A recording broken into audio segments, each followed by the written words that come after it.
This video contains subject matter that may be offensive and disturbing to some people. If you are the type to require a warning throughout a video or show, let this message serve as your warning. This channel discusses the harsh reality of true crime. If this warning is not sufficient for you, consider a different genre and unsubscribe from my channel immediately.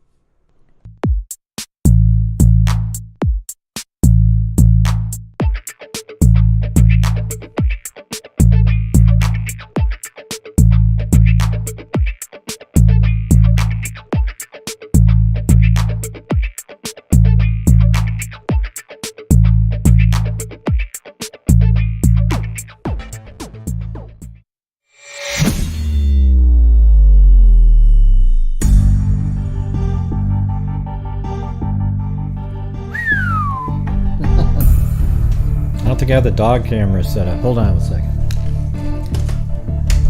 Gotta do it.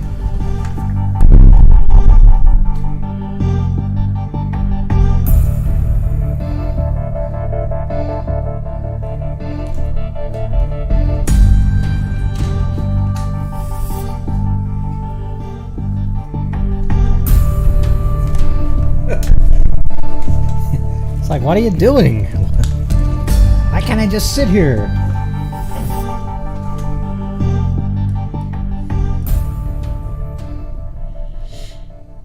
All right. And we're going to do the show right now, and one of the ones is from the our game that we play, the newspapers.com. Looks like it might be pretty interesting. And then the other one is been just recently in the news, so we'll do that one. And that's coming up. And also Casey, I give him I always give him a last few days like a link to the show if he wants to call in. Whenever he calls in, we'll just stop what we're doing and let him say what he wants to say. All right. So I did send him a Zoom link. So even if I'm right in the middle of covering something, I hear the ding, then I'll know it's going to be him, because the numbers on the screen right there aren't good.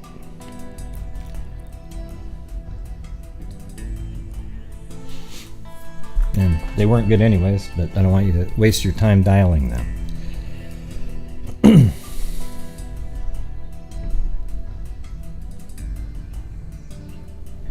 How's everybody doing? Oh, by the way, I did have, I want to say thank you to Annette Hardy and Play-Doh, who sent in PayPal's off show time. Like there was no show going on.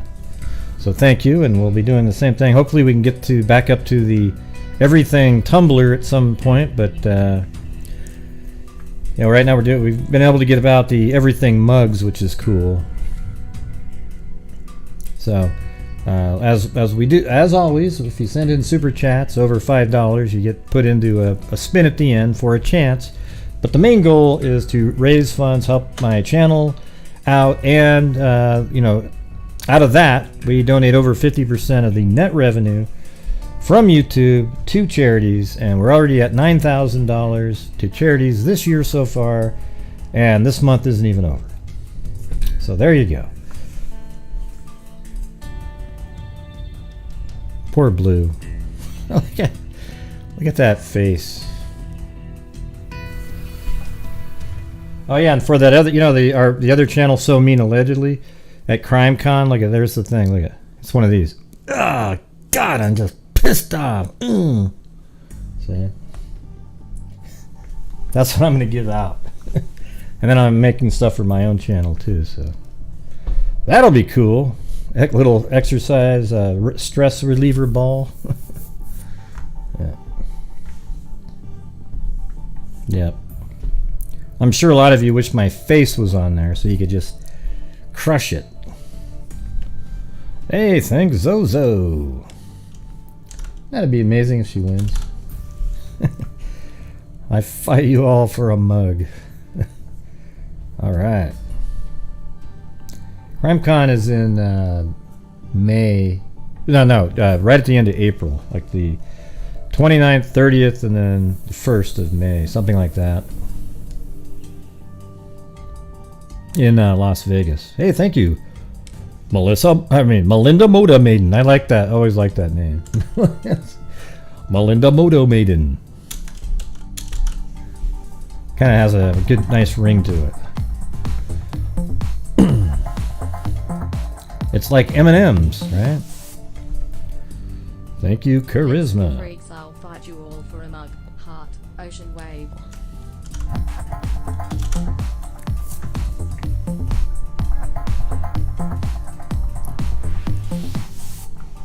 Hey, there's Kit.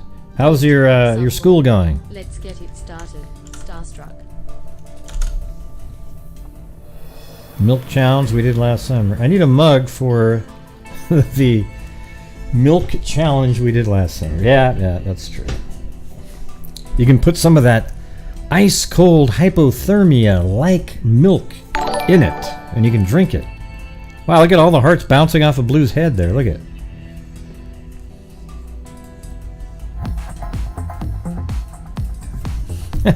Hey, thanks, Juddy. Gray, I need a mug for the milk challenge we did last summer. Smiley face. Yeah, maybe I should make a mug that has a milk jug on it and a face. Would anybody buy that one? It would be sort of a specialty item. Oh, yeah. Hey, there's Lynette Burns. Let's do this. Yeah, we were just on Cold Truth was talking about some stuff on Greeno. She got a 60-something page document. I mean, he's an actual true crime topic. It's amazing. Chewbacca? Chewbacca! Ocean wave. Ocean wave. Thank ocean you, wave. Lynette Burns. Yeah, it's not too bad. Lisa Wilson. How about you?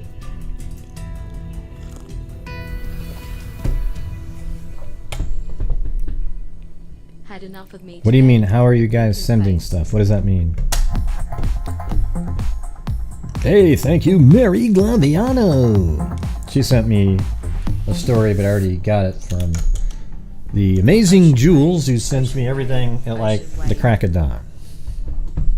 The Too Many Jules, I think, is what she goes by on YouTube.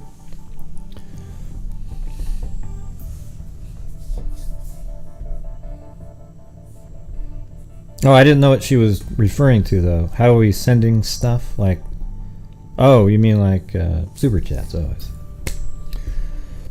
I thought you were talking about, like, I don't have a P.O. box or anything like that. With your mind. Whoa. A little feedback there. Had the speakers on.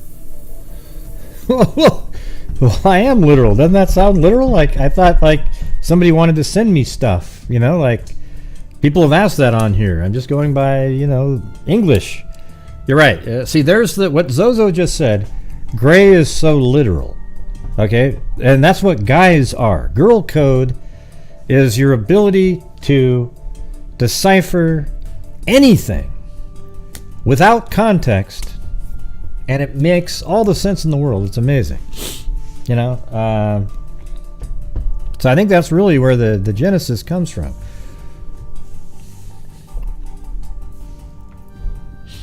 Oh man, I'm about to sneeze here.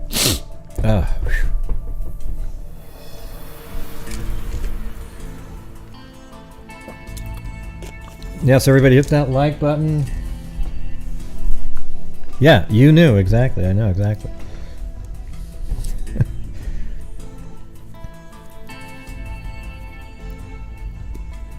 Right. Okay, well, I'm going to get started here, and thank you guys for the good start there for the show. We're around the 25% mark. Well, that's not quite there. Right off the bat, so not too bad.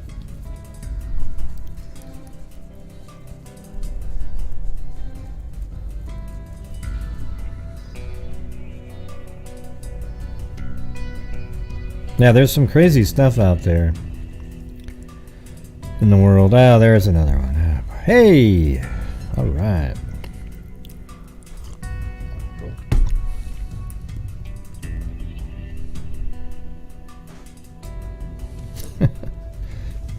Yeah. So just to let you know, there's an account, this psycho out there that is an impersonator of my account. It's like he is obsessed with me. He probably has a picture of me on his mirror and looks at it and just goes, oh. Probably kisses it at night. You know, who the hell knows?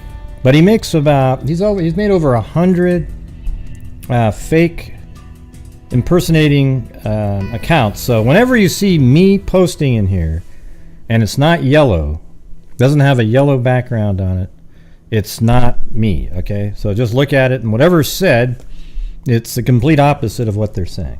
Now, if they say something really nice, it's still not me, and, you know, but anyways, I mean, what a psycho. I mean, I bet you it's even a little bit wrinkled, you know what I mean, because some liquid's been put on it. I mean, this guy, he's got my picture right up on his mirror. Wow. Real sick guy there, huh? Yeah. I know. It's like, woo. It's a little bit spooky, you know. He's like literally got a picture of me up on his freaking mirror. Hey, I gotta make another gray account. God, embarrassment. All right, let's get going on the cases. Hey, thank you, Lisa Holland. Boom. All right, so just remember that, everybody. So when you see it come in, whatever's said, it's the exact opposite. But if it's a compliment, it was just so that, well, he said it was the exact opposite. You know, he's a whack job, all right?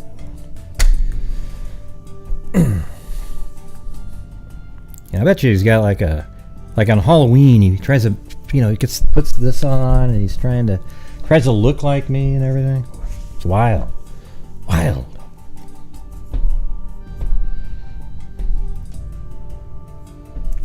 All right, what do we got?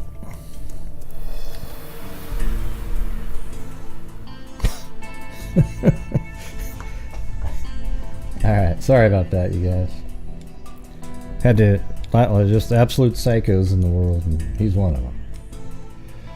All right, so let's start off with Natalie Scheublin. Yeah, this is 1971. This one's cool. All right, so this one has a, well, I'm doing it that way where there's sort of like this parallel world, parallel stuff going on at the same time. All right, but it's got a little confusing at one point, so maybe you guys can help me out with that. Blue, you want me to go through this story? Blue, do you want me to go through it? You look like he's about ready to pass out anyways. I guess not. All right.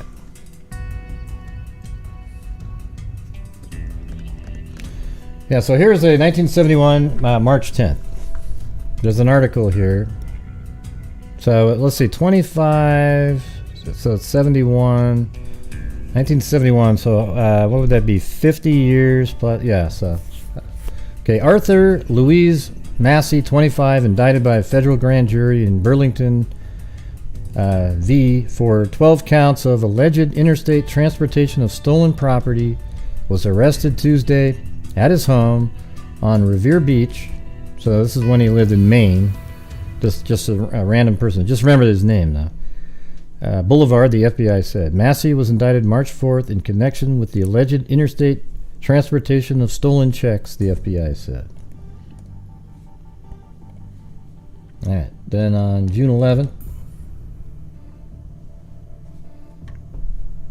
we've got banker's wife beaten, slain in Bedford. That's interesting. You know, now that you think about that, it sort of makes sense. The wife of a Lexington bank executive was found bludgeoned to death, her skull crushed in the cellar of her Bedford home late yesterday afternoon. The body of Mrs. Natalie Scheublin, 55, was found fully clothed, lying face down on the floor by her husband, Raymond Scheublin of 75 Pine Hill Road. So let me get this one on there. I hadn't done this one yet.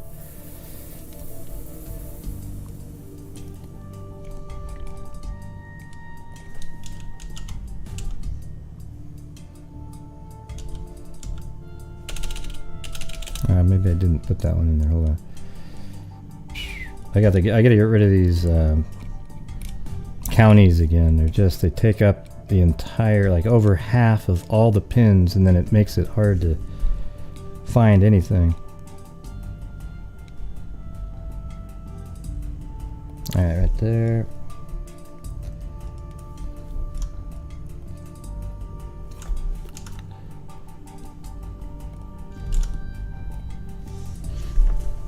All right, so we got the address is going to be 75 Pine Hill Road in, looks like it's Lexington, Massachusetts or something. All right, so let's put that in there. 75 Pine Hill. My music's too loud. I just realized that. Yeah, it was at 8. All right, Pine Hill Road, Lexington.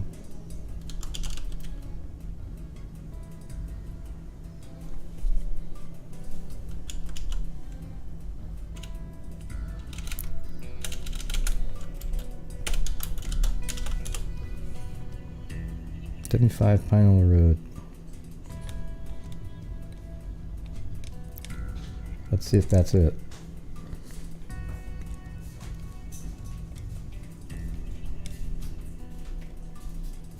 I just saw there was a picture here.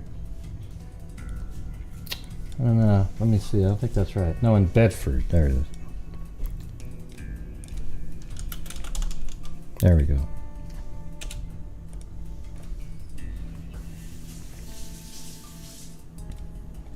Yeah.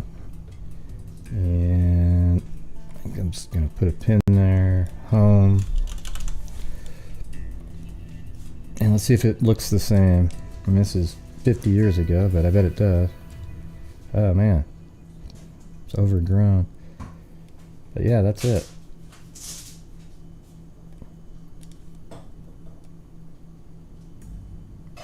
Yeah. It's just a different angle of it, but you can see everything's in there. Everything's the same. Like, you look at that window right there, and then right back here, the door, chimney coming out of the right side. So that's the house right there. It's got really overgrown weeds out, bushes back out in front though. So there we go. Everything's the same. So anyways, the body of Mrs. Natalie Scheublin, 55, was found fully clothed, lying face down on the floor by her husband, Raymond Scheublin of 75 Pine Hill Road, just after 5 p.m. She had been tied in what appeared to be a white tablecloth. I wonder, she had been, looks like tied. According to police, and her face had been severely beaten. That's interesting. It's weird because it kind of makes sense now. I mean, this guy is just a crazy. This guy makes Ted Bundy look like a dumb shit in terms of breaking out of prisons. I mean, you'll see this throughout this. It's just unbelievable. Banker's wife beaten, slain. She had been gagged with a white undershirt, and a pair of brown shorts was tied around the ankles. Police found 2 empty pocketbooks and a wallet thrown on a bedroom floor, indicating robbery may have been the motive for the murder, they said. Police said there were no signs of forced entry to the house. Miss Scheublin had been dead approximately 3 hours when her body was discovered. Scheublin, 52, vice president of the Lexington Trust Company, phoned police at 5:30 p.m. He informed police a 1969 blue and white Chevrolet belonging to the Scheublins was missing, so a car was stolen, I guess. The car was found later in a parking lot near the entrance of the Bedford Veterans Administration Hospital. Let's see where that is.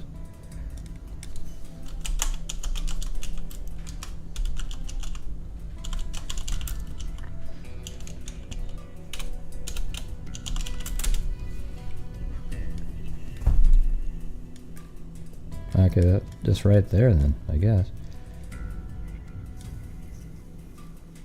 Yeah, right there. Yeah, so maybe her car was found over here somewhere. We don't know exactly, but that's not really that far from the home. I mean, that's just right there.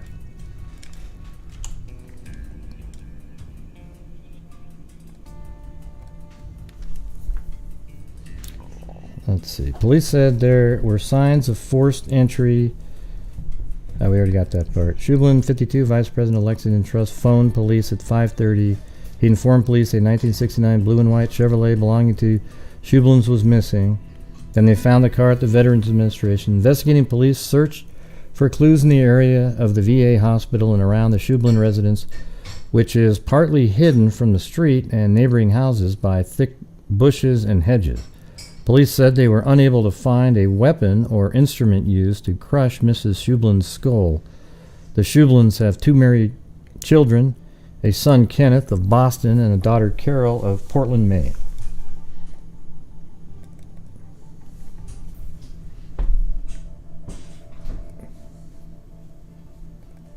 And then just a day later, Bedford police are tracing many leads today in the bludgeoning and stabbing death of Mrs. Natalie Scheublin, 55 of 75 Pine Hill Road, who was found Thursday afternoon by her husband, a bank executive, in her home. Police had been in search of a Bedford Veterans Administration hospital patient reported missing from the hospital at the time of the slaying. However, police said last night that the patient and a second one questioned by local authorities were cleared. Miss Scheublin had been beaten and stabbed on both sides of the body, was found by Raymond Scheublin, her husband, president of Lexington Trust Company. The Scheublin's car was found Thursday night, parked at the grounds of the VA hospital a quarter-mile away from their home. A 47-year-old hospital patient who vanished from the hospital earlier was sought for questioning. Miss Scheublin's body, clad in shorts and a blouse, was found lying face down at the front of the basement stairs.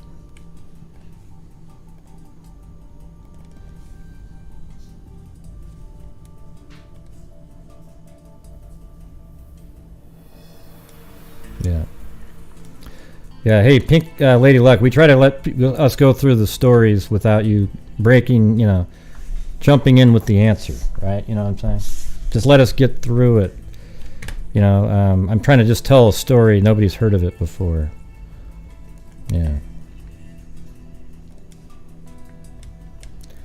Brief funeral services were held yesterday for Mrs. Natalie Scheublin, 55. It was bludgeoned and stabbed to death in her home Thursday. Services were held at the First Church of Christ Congregational, where she was a parishioner and worker. She was buried in Bedford Shashin Cemetery. Meanwhile, the search continued for clues in the brutal slaying. The first clues leading to the Bedford VA hospital and questioning of patients were yielded, no information. So, anyways, I'm just going to move on to these other stories before somebody blabs out the answers again. I gotta get through this as fast as possible because it's all right. So this article looks like a pretty good one because it tries to figure out what the hell's going on. So, kidnap for ransom rather than murder for robbery may be the key in the slaying of the wife of a Lexington bank president 10 days ago in the Bedford home. Police admit they are stymied in their search for the killer of Miss Natalie Scheublin, 55 of 75 Pine Hill Road, who stabbed and bludgeoned. Body was found bound and gagged in the cellar of the house by her husband, Raymond, president of Lexington Trust Company. Although 2 empty pocketbooks and wallet were found in an upstairs bedroom and the Scheublin's late model car was missing, it was found hours later in a parking lot at a nearby Veterans Administration hospital. Police have all but ruled out robbery or theft as a motive. Oh, here, there's the psycho. Hey, do you have another picture of me on the mirror there? What a wacko. Yeah.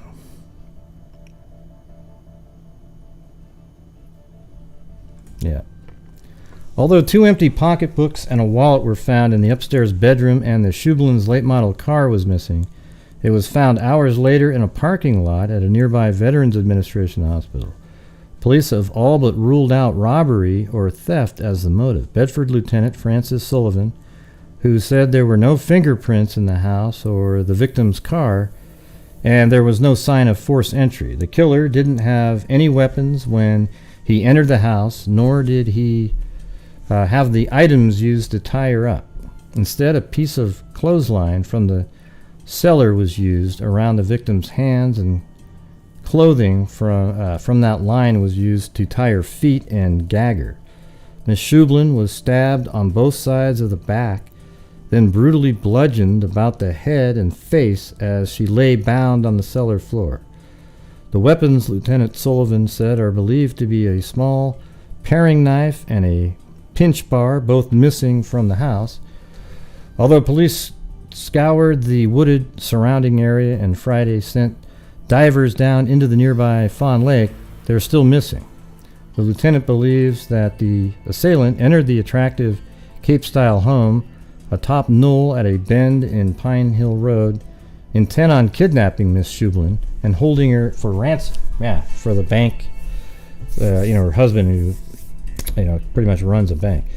Silver and valuable china in the house were not touched. The condition of the victim's car, when found some 4 hours later after the murder, also points to kidnap theory.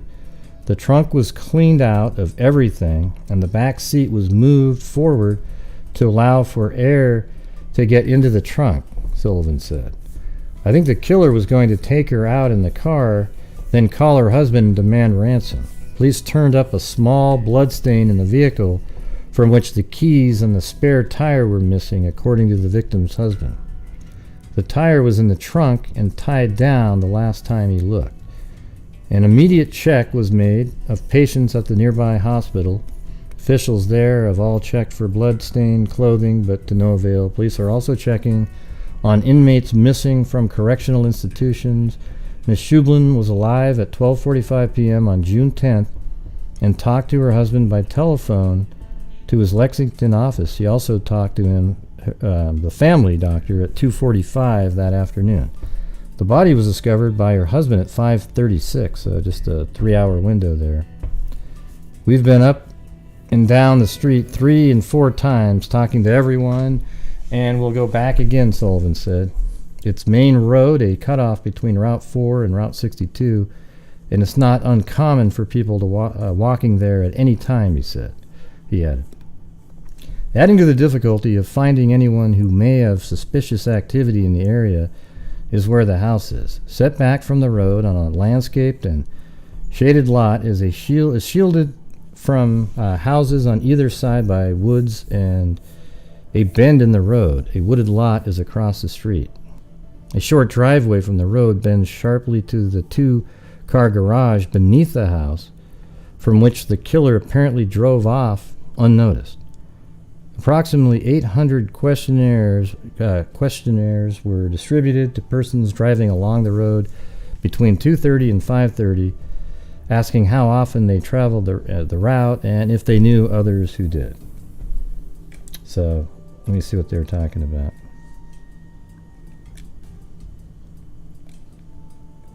I just want to look at that. Yeah, that's probably the garage. Right there. And then when you come up, there's some windy streets right there, so I think that's what they're referring to. Then it's about, there wasn't much more after that, and then 20 days later, there's a police-described suspect in Bedford murder case. Looks like Hitler almost, right? All he had to do was put the mustache on him, and would have been a clone. Bedford police yesterday released description and composite sketch of a suspect in the brutal slaying last month of Miss Natalie Scheublin. The man seen walking near Scheublin's home at 75 Pine Hill Road the afternoon of June 10th is between 40 and 45 years old.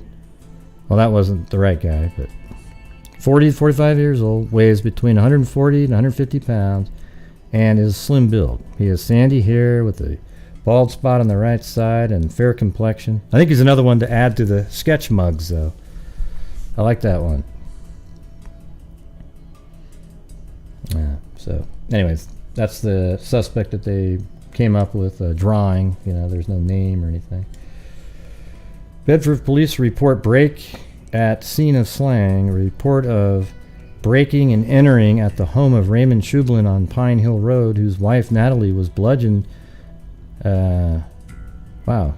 So a report of breaking and entering at the home of Raymond Scheublin of Pine Hill Road, whose wife Natalie was bludgeoned and stabbed to death by an unknown assailant on June 10th.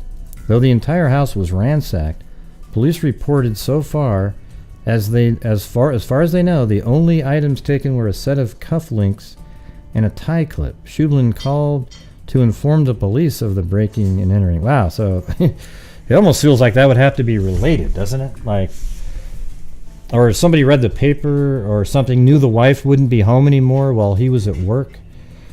Some of the coincidences surrounding this break, according to police, might have some bearing on the murder. Police report that some fingerprints were found, but that these prints will have to be checked against those of the members of the family first for the purpose of outside detection.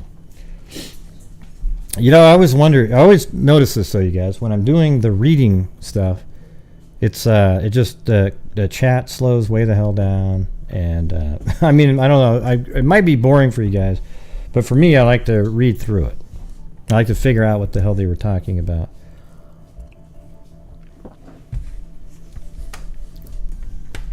At the time of the murder, police report that house remained undisturbed except for some pocketbooks which had been opened.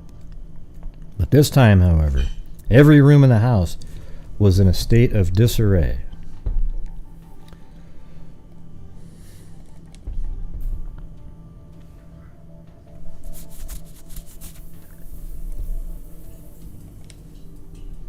Judge denies motions to set aside conviction. So this is 1971, 1210. U.S. District Court Judge Bernard, this is literally just 3 months after that last article. U.S. District Court Judge Bernard Letty has denied motion of Roger Dusemblon, 38 of Winooski, a federal prisoner, to vacate and set aside his conviction in connection with the robbing of a Vermont Transit Company driver in Virginia's in January 1970s.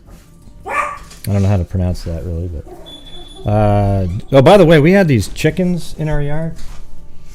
Well, here's what I mean. This is what I'm talking about, though, guys. See, what I'm referring to is like when I'm just chatting, we're doing the show and stuff like that. It seems like more people are interested in having chances at the mugs and so forth. But when I'm reading, there'll be like these 2-hour gaps. Yeah, like right there with LM. And so I don't know what to do. Should I make it just really entertaining and bouncing around like a clown? Or should we go through some of these cases like this? Yeah, we had these 4 chickens from our neighbors. It was so weird, though. They're like these massive roosters, and they were just walking around. It looked like they were roosters anyways. They were kind of brown. And they're just walking around, and they're just like walking together, and you go out there and they're not really that skittish or anything. You're like, hey, And then we walk behind them, and they go around this fence, and they're all just in a line, and they start walking back to the yard they're supposed to go to, just like they're marching. I mean, it was, I don't know, in some ways it was sort of cute, It's like, yeah, it's weird. Yeah, it was, and they left town, and somehow their gate was open. So, man, those chickens would have been, we should have just left them out there. The coyotes would have had a nice meal. And they wouldn't be, in the morning whenever they're doing their shit. Yeah. Yeah. But just realize, you guys, that the super chat button still exists, even when I'm reading, all right? And yes, troll out there, on this channel, we do raise funds because it does help me keep doing what I'm doing, and at the same time, allows us to donate the ridiculous amount of money to charities. If you can find another channel, even close, let me know, okay? All right. And that's really because of the freaks. And that's the only reason we're able to do it.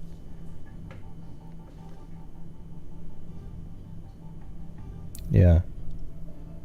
Yeah, that's right. There you go. Chickens were checking it out. I don't know what they were doing. I just opened the door and they were just like trying to eat stuff on the ground, you know, like they do with their head down. They're just always doing something. We don't really ever know what they're doing. Hey, thanks, Tony Lee.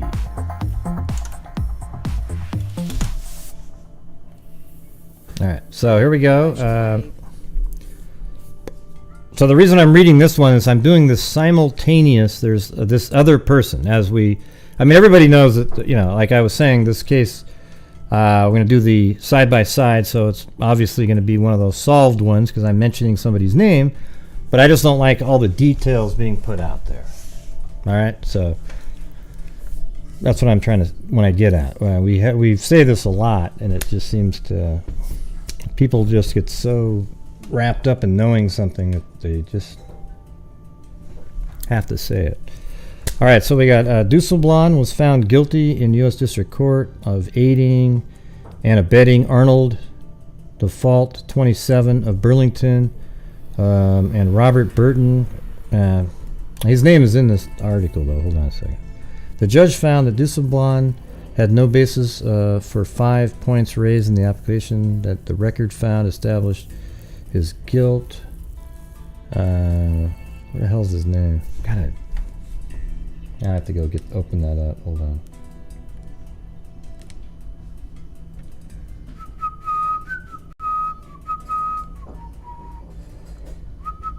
Oh, there it is. Or maybe I'm reading. Shit. Oh, there it is, right here. Judge Letty has ordered a precedence investigation in the case of Arthur L. Massey of Securities, Revere, Massachusetts, who pleaded guilty Monday to a charge of aiding and abetting in a $100 stolen money order to be transportation in interstate sent from Bar to Faribault Commerce of falsely made. So here's this guy. I mean, just in this little thing, see how it's related to a bank. You know, it's even the one before that we mentioned had something to do with the bank. So here we go. There's his name, Arthur L. Massey. I think that's how you say it.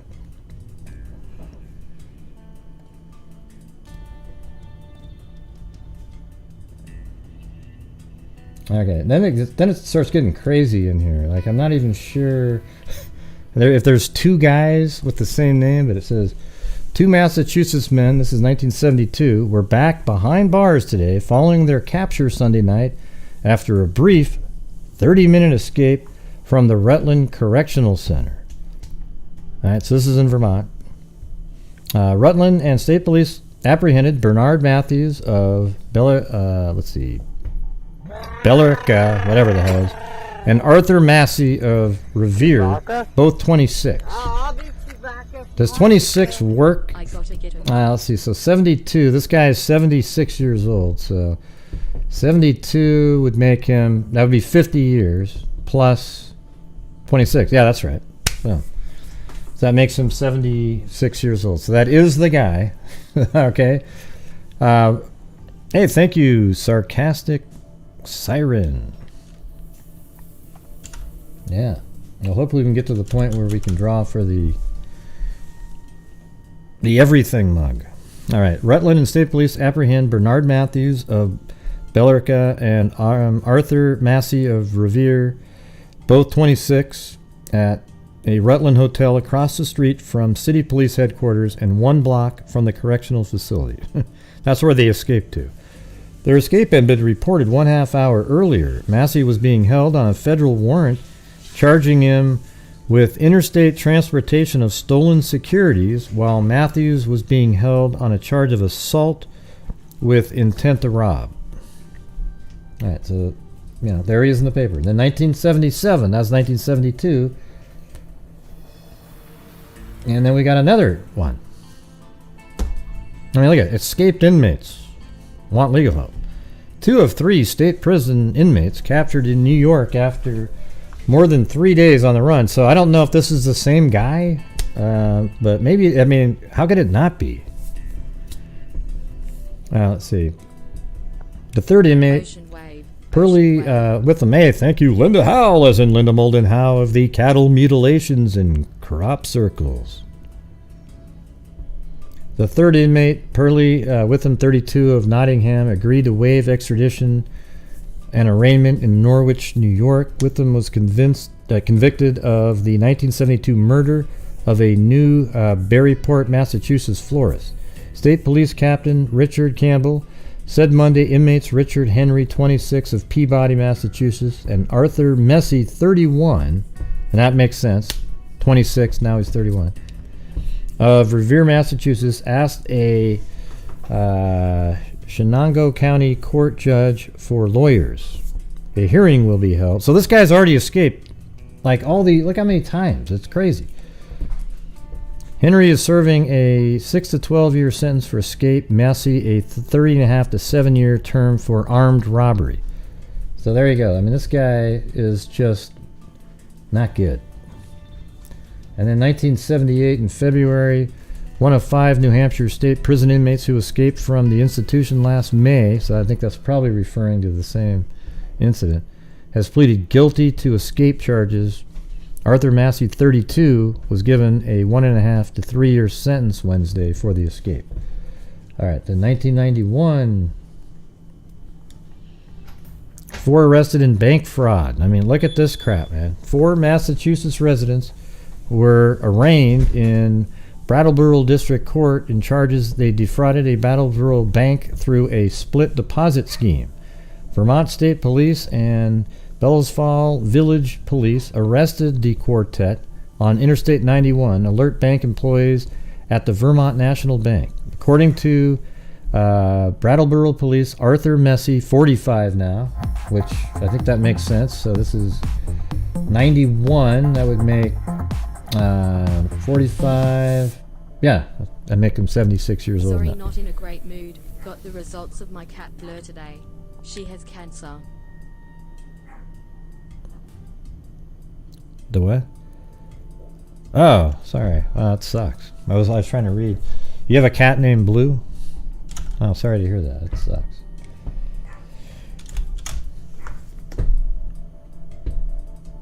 Yeah. That's one of those things, the whole mood just goes. But, life sucks sometimes, it's weird when you read some of these articles, you look at it, and every single person in them is probably dead at this point. It's a good day to be a freak. Hey, thanks, Cold Truth.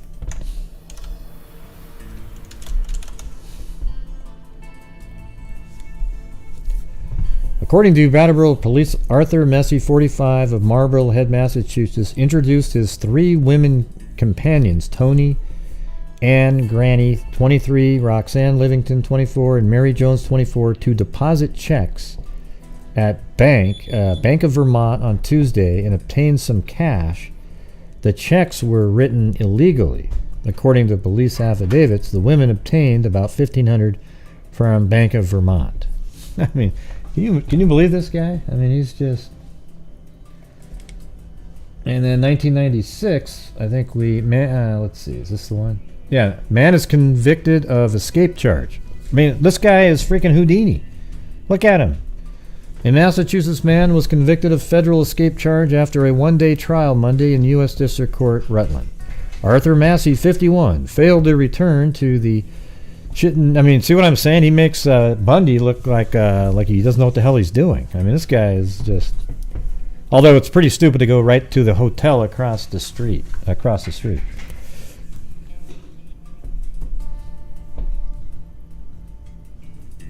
Arthur Massey, 51, failed to return to the Chittenden Regional Jail after being left out for the day to search for work in March 1995. So they let him out to look for work.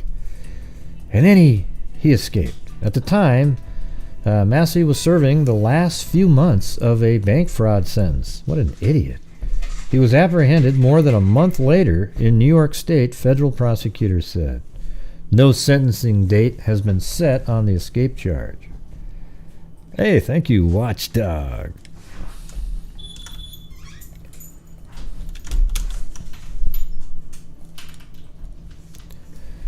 So that's this guy escaped 3 times. Don't you think that's pretty crazy? And it's all like bank stuff, you know, like every time it's bank stuff. And the murder of Natalie Scheublin, whose husband was the head of a bank, and it looked like she was supposed to be used for ransom. And then just 6 months after that, convict given 5 more years. A federal bank fraud convict who walked away from the South Burlington jail will serve an additional 5-year sentence for escape. He only had months left, and he sounds like somebody that something the grifter would do. You know, you just gotta always be doing something. Hey, thanks, Rhea Mazarone. Arthur Massey, 51, of Waltham, Massachusetts, was sentenced December 23rd in U.S. District Court by Judge J. Garvin Murtha. Massey failed to return on March 2nd, 1995, from work search furlough while serving the last few months of a 1992 bank fraud sentence. He was recaptured April 17th in Colonie, New York, they said. Right. So there you go. You have that. And then we get to today. Or maybe it'd been yesterday, but either way, I mean, it's pretty crazy. All these years later. Good afternoon. I'm joined this afternoon by Bedford Chief of Police Ken Fong, Massachusetts State Police Detective Lieutenant William Donahue, Trooper Michael Sullivan of the Massachusetts State Police. Right, hold on.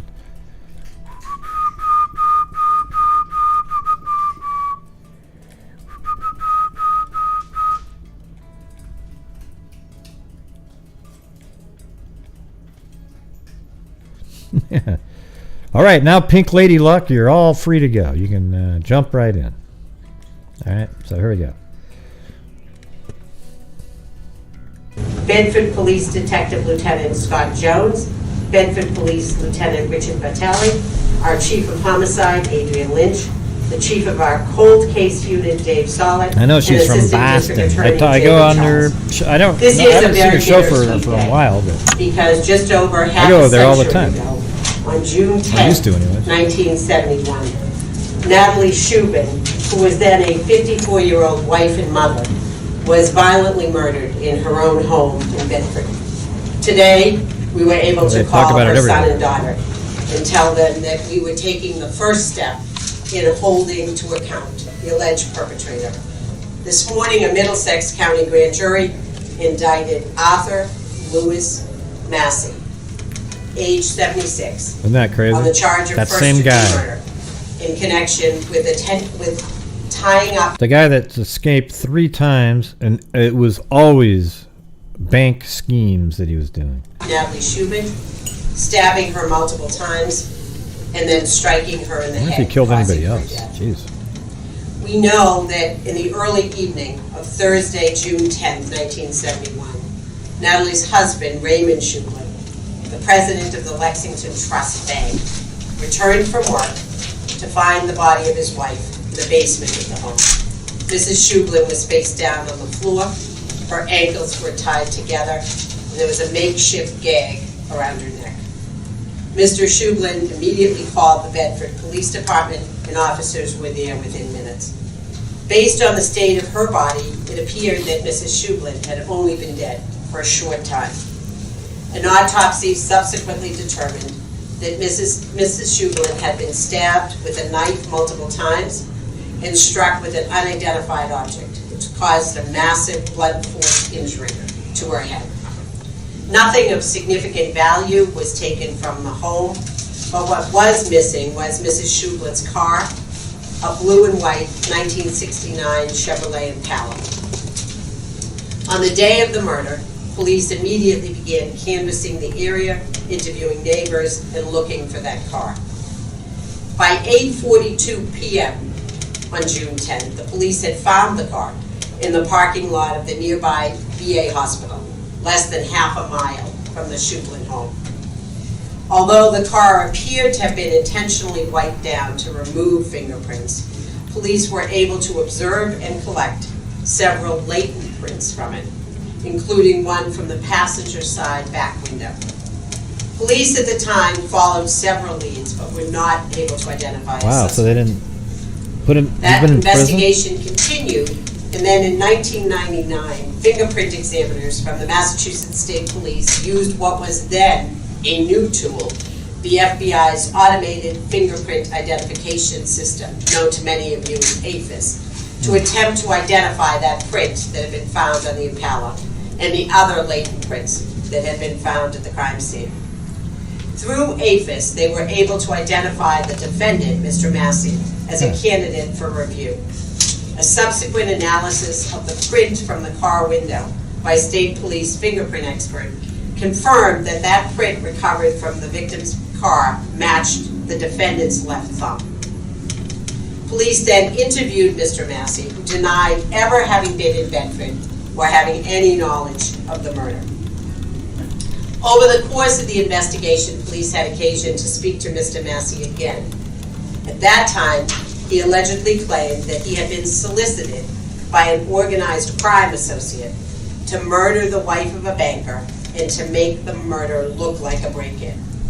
He claimed that he had turned down that job that was offered to him. This guy is exactly like the grifter. I mean, you see, always has another story, always has another angle. Nobody believes that. This guy was always doing this stuff. This is what he does. I want to be clear that throughout this investigation, evidence have found nothing to corroborate that Mr. Scheublin You don't say. ever put out a contract on his wife or was in any way involved in his wife's death. That is merely the story that police were told by Mr. Massey. Police were continued to pursue potential leads, looking at similar crimes and a range of suspects. The police during that time, and this is partly how we were able to get to where we are today, they were meticulous about documenting tips and leads and following initial forensic leads, although obviously the technology we have today was not available in 1971. In 2019, following my creation of the cold case unit in this office, we again focused on this case. Throughout 2020 and 2021, Massachusetts State Police troopers, as well as the Bedford detectives, carefully examined the case, gathered information about the defendant's past. I might have missed something. I mean, how did he get past his fingerprint? I gotta go back. That print recovered from the victim's car matched the defendant's left thumb. Police then interviewed Mr. Massey, who denied ever having been in Bedford or having any knowledge of the murder. Over the course of the investigation, police had occasion to speak to Mr. Massey again. At that time, he allegedly claimed that he had been solicited by an organized crime associate to murder the wife of a banker and to make the murder look like a break-in. Okay. He claimed that he had turned down that job that was offered to him. I want to be clear that throughout this investigation, you guys believed it with his damn fingerprint? Nothing to corroborate that Mr. Scheublin ever put out a contract on his wife or was in any that's way confusing as involved hell in right his there. wife's death. That is merely the story that police were told by Mr. Massey. Police were continued to pursue potential leads, looking at similar crimes and a range of suspects. The police during that time, and this is partly how we were able to get to where we are today, they were meticulous about documenting tips and leads and following initial forensic leads, although obviously the technology we have today was not available in 1971. In 2019, following my creation of the cold case unit in this office, we again focused on this case. Throughout 2020 and 2021, Massachusetts State Police troopers, as well as the Bedford detectives, I don't get that. carefully examined the case, gathered information about the defendant's past, and sought to identify additional witnesses. During the course of this wide-ranging investigation, the police were able to identify a woman who admitted that she had been involved with Massey in schemes to defraud banks during the 1990s. She told the police that Mr. Massey habitually carried a knife and that he had bragged to her that he had previously killed someone with a knife. That information, along with other facts developed during the investigation, was presented to the Middlesex grand jury, which returned that indictment for murder today. This situation, being able to go to a family over 50 years later and tell them that we have taken the first step in holding someone accountable, that we have kept our promise, that we will never give up, is exactly what we envisioned when I created the cold case unit in 2019. Putting our resources into a case, meticulously examining every detail, and seeing what else can be done. In this case, our investigators poured through old records, developed information, and this indictment today is truly the culmination of years of investigative work. I am truly grateful, as is the family, and they've asked me to express that gratitude to all of the law enforcement partners who worked tirelessly to ensure that we would get to this day. I'm going to turn it over to Chief Fong, then I'll be happy to take some questions, but I would note that in speaking to Mrs. Scheublin's son and daughter, they have asked, obviously this comes as news that is both welcome and a great surprise, and they have asked that their privacy be respected during this difficult time. And it is also our expectation that Mr. Massey will be arraigned in the Women's Superior Court at some point tomorrow. I'm going to turn it over to Chief Fong. Oh, so he's still alive. That's good. Good afternoon. I'm hopeful that the arrest in this case today will provide some closure and sense of justice for Natalie Scheublin's family, as well as for the residents of Bedford who were shocked by this brutal crime. As Pink Lady Luck said, I want to thank the all the officers, husband investigators, didn't live to see it. prosecutors who worked on this investigation, from the officers He'd be 100 and something years old. responded to the initial crime scene, to the officers that participated in the arrest today, and all the others along the way.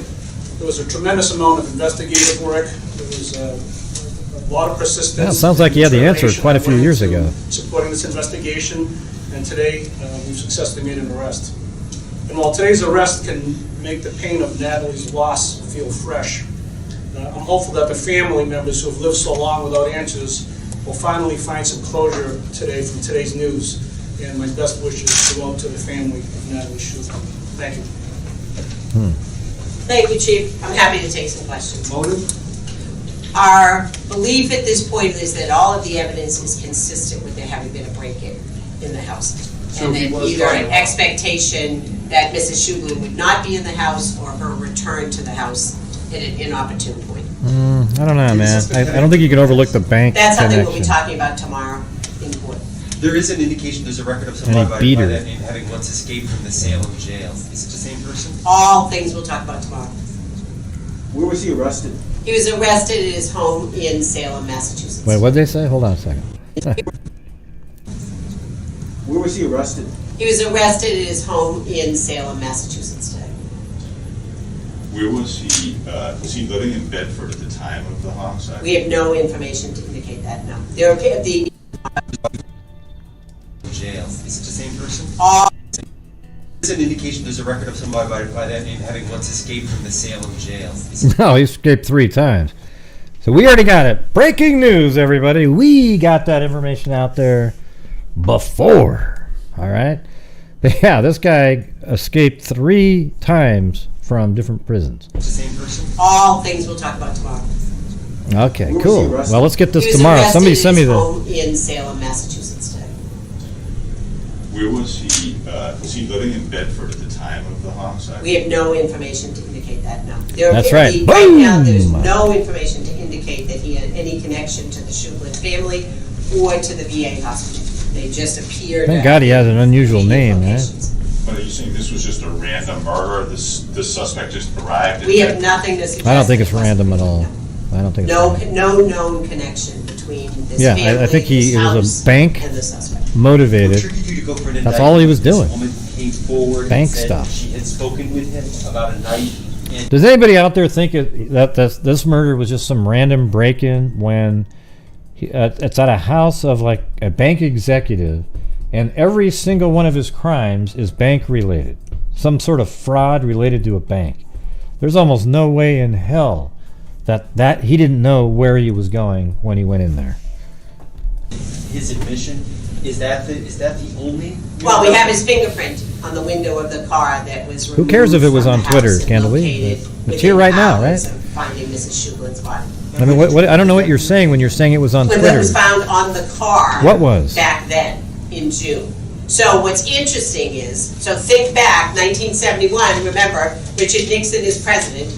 We do not have the technology that we have today. At that point, when you found a fingerprint, the only way to match a print was to have a print to match it with. So police did as much as was possible. They never were able to identify that print. Fast forward to 1999. You identified it. At that point, there's APHIS, where you're able to put a print in. It's populated So why with didn't you over arrest him? 40,000 prints at that point. And it's possible that it will shoot out prints that are potential matches. Then there has to be a hand match by an expert. It essentially takes you back to where you would have been. You have a print that's a I thought you said potential there was a match, and the print that you were talking Yeah, I know. about. You can do that I know, match. Candle, it's a story that came out today. Why does it matter that it was on Twitter? You've typed that in 3 times now. I'm trying to figure out what the point of you saying that is.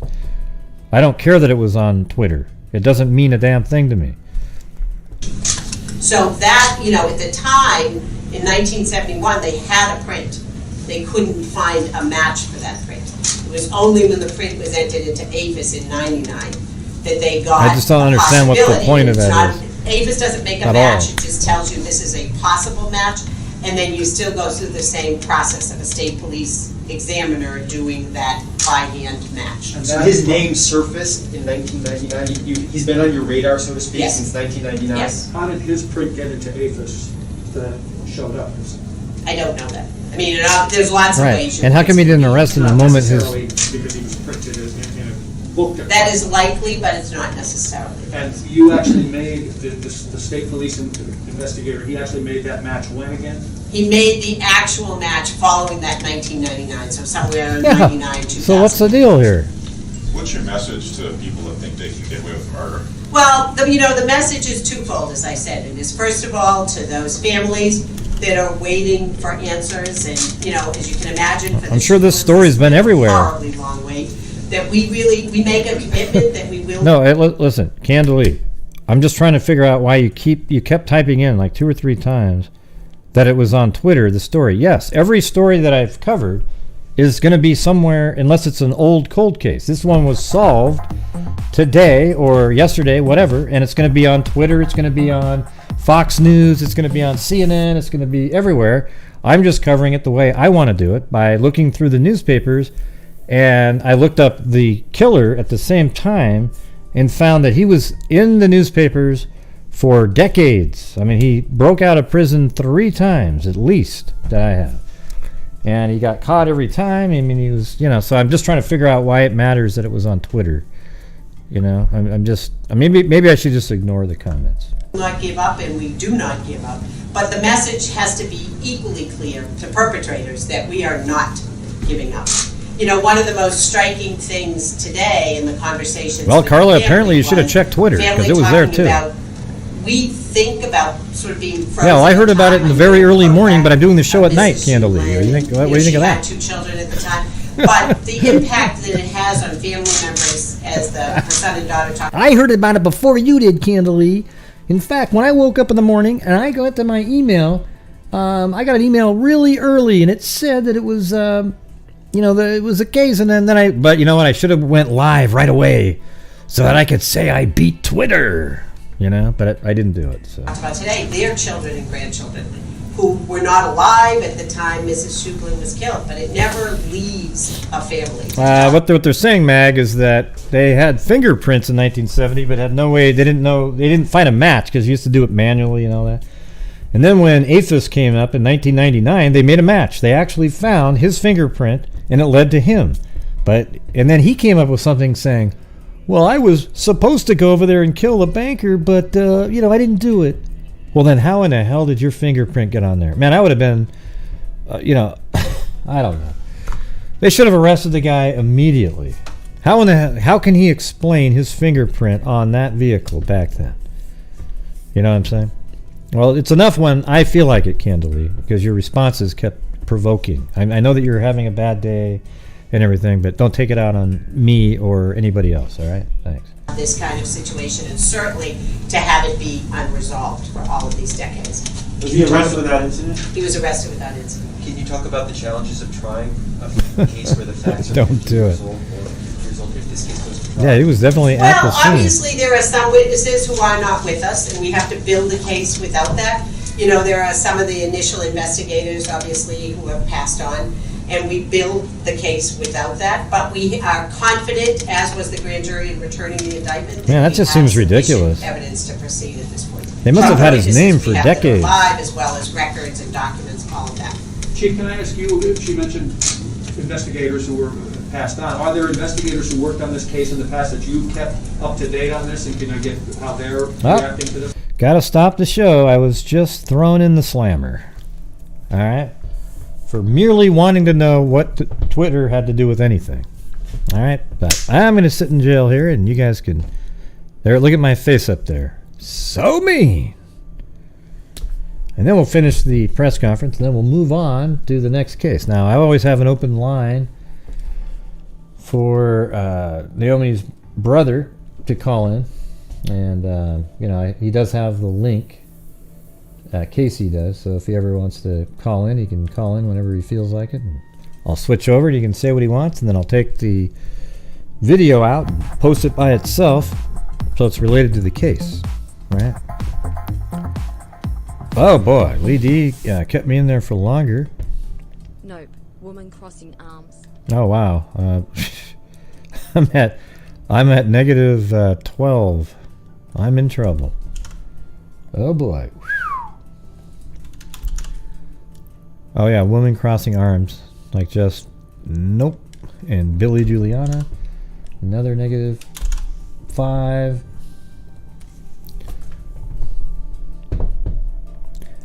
Ding ding. Yeah, you don't need to, we don't need to put as many mug things and stuff in there, okay? Just like every once in a while, put the mug contests and things like that.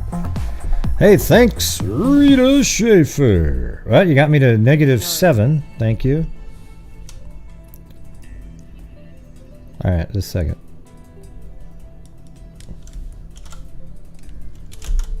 But by the way, it does get ended. No. Oh man, she put me even more in there. So now I'm back to negative 12. Candalee Woodward Stone. This is going to make it to the early Twitter feed tomorrow that Gray was thrown in jail with the con man, AG.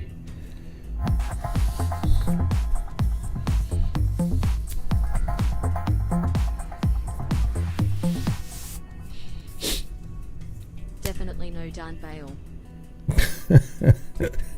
But anyway, thank you, Candalee. I know. I was you just had me totally confused. All right, bail funds. It gets me to negative 2 by tomorrow. Not today, but tomorrow.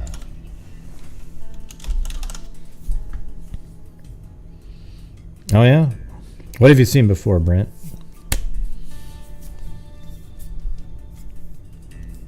Oh, God. So I was at minus 2. Now it's minus 7 again. Thanks, Carolina girl.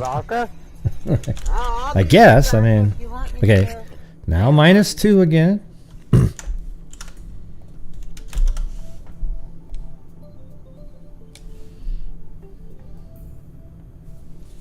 Dun, dun, dun.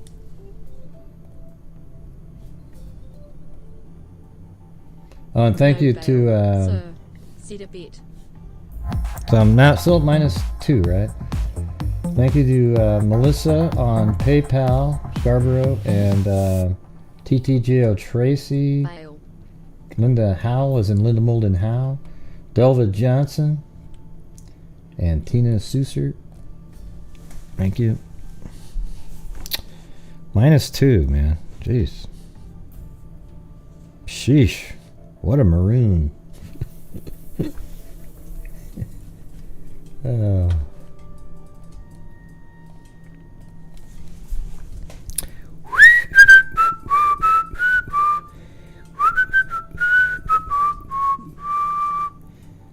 Yeah, I need like a file or something to get the hell out of here. I gotta be like this guy in this case here. Arthur here. I gotta be able to break out. Yeah, you've seen this before too, right? Where they just leave me in here for a long time, Brent. I think they're seriously punishing me.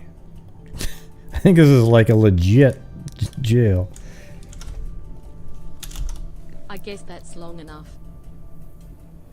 Well, thanks, Carolina girl. You got me to +2. And then Amber Maiden came in with the taxi cab the hell away from the prison. Thank you. Oh, and there's Janet Drums with some nice little fruits and vegetables with some love hearts on the way home. Thank you.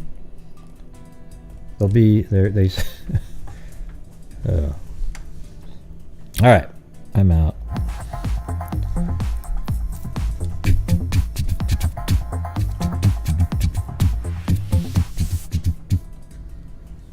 Bail. And here we go. Bam. I really like that taco. He really makes a mess of the screen. Heart, heart, red. Hey, welcome, Harriet Carr. I'm gonna put you in there.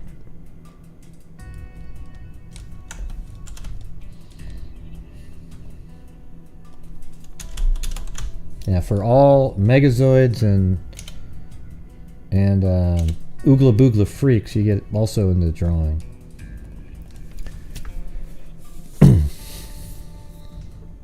All right, we're out. Okay, so here we go. Let's finish this up here. So now we've heard that they had his fingerprints in 1999 on a car that was just taken from a house, and this guy has a record of burglary and you know, bank fraud and stuff like that, and yet they just sort of bought his excuse back then. If you would step to the mic. Sure. We have, I ask you, she mentioned investigators who were passed on. Are there Thank you, investigators who freaks, worked on for this getting case me in the hell past out of that you there. kept up to date on this, and can I get how they're reacting to this? If you would step to the mic. sure. We have, I believe we have one investigator who's retired and currently still around. I believe he's been notified, or will be notified shortly, and most of the other people that have worked in this case have passed on. And obviously, there are generations of people that work on a case over 50 years, and we've reached out to many of those people. And as I said, it is a real testament to the scope of the investigation that was done at the time, and particularly to the meticulous way in which people over time, as they did that investigation, really documented what they had.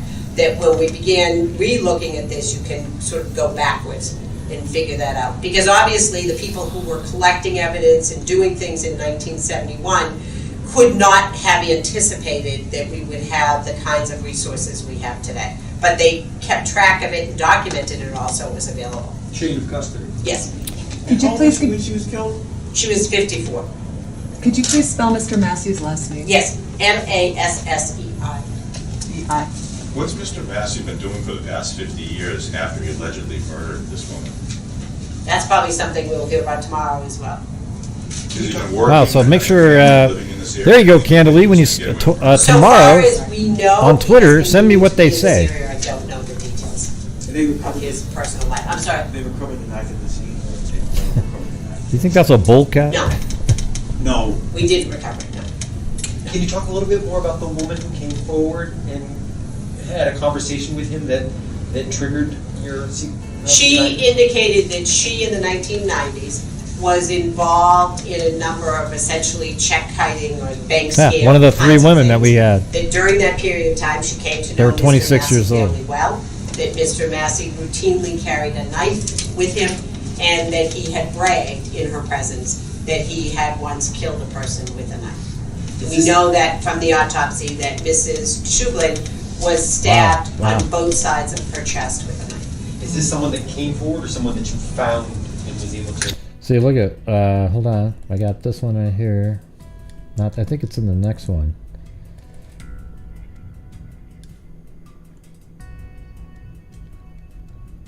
Is it that one? Remember there was 3... Maybe it's this one, the one right before that. 1996. Now, there was one that mentioned ages of people. I think it was maybe the 91. Yeah, right here. Roxanne Livingston, Mary Jones, and Tony Ann Grenice. I guarantee it's one of them. That's 1991. So, you know, they're probably still doing stuff with him in 96, because this is exactly what they just mentioned there. According to Brattleboro Police, Arthur Massey, 45 of Marlborough Head, Massachusetts, introduced his 3 women companions, Tony Ann Grenice, 23, Roxanne Livingston, 24, and Mary Jones, 24, to deposit checks at Bank of Vermont on Tuesday and obtain some cash, but the checks were false, right? So I think that's the exact same instance that she's referring to right here. Let's see. We know that from the autopsy that Mrs. Scheublin was stabbed on both sides. Mr. Massey routinely carried a knife, scam kinds of things. That during that period of time, she came to know Mr. Massey fairly well. That Mr. Massey routinely carried a knife with him. Hold on. Conversation with him that triggered your... She indicated that she, in the 1990s, was involved in a number of essentially check kiting or bank scam kinds of things. Boom. That's it. During that period of time, she came to know Mr. Massey fairly well. That Mr. Massey... You know, I wonder if these guys looked at newspaper articles and knowing that he was a name that popped up and saw, well, you know, let's go talk to some of these... the women that were mentioned in that article, the 1991 article, had 3 names that you could literally call up and be able to ask them questions about how he was. Routinely carried a knife with him, and that he had bragged in her presence that he had once killed a person with a knife. We know that from the autopsy that Mrs. Scheublin was stabbed on both sides of her chest. That's not me typing, Is this someone LM. that came forward or someone that you found and was able to solicit this? That's somebody in the audience. It is finding her was the result of the investigation that Great sleuthing, LM. was ongoing. So she didn't come forward spontaneously and say, I have, you found her. Yes. I have one more question. What's it like to find a person who killed someone 50 years later? Well, I think it is, first of all, for the officers who have put, and our folks from our office who put so much time into this, it's incredibly gratifying to finally get to a place where the evidence that you've been developing and presenting to the grand jury is sufficient for the grand jury to return an indictment. And it is, as I began, it is very bittersweet to call a family 50 years later. And first of all, you are obviously opening up something that happened a very long time ago. But to be able to tell them that people did not forget, in this case, their parent. You know, remember, Mr. Scheublin died never knowing what had happened to his wife. And there you go. Her That's son and what daughter had never known. And to be able to tell them that we've taken Pink the Lady first Luck was talking step about in right holding there. somebody accountable for that. So your message to other possible suspects out there and other unsolved killers? We do not give up. We make a commitment that we will get to the answers, and we do not give up. And it may take us 50 years, but we are always looking at things and trying to move cases forward. Thank you all very much. Do you have any anticipated time for his arraignment tomorrow? We don't know that yet. Okay. It's really going to just depend on them having an attorney available and all of that. Okay, thank you very much. Okay. Or can I Yeah. ask you to not Thank a you. possible attorney yet? We don't not, no. Not right now, so I can give you guys, I'll send this out to you, the image of her.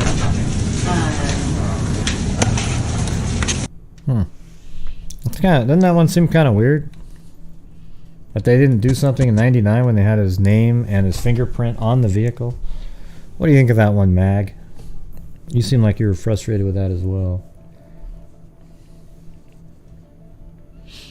Oh yeah, man, I was just typing up a storm in there. It sounded like almost like a typewriter. Didn't that sound like a typewriter? Like an old school typewriter? Like there was some guy in there that was 90 years old with one of those old ones that you just, you know, like who even has those anymore?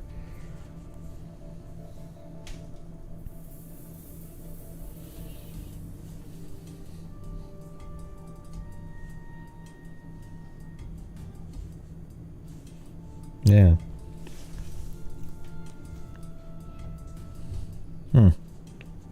Pretty strange.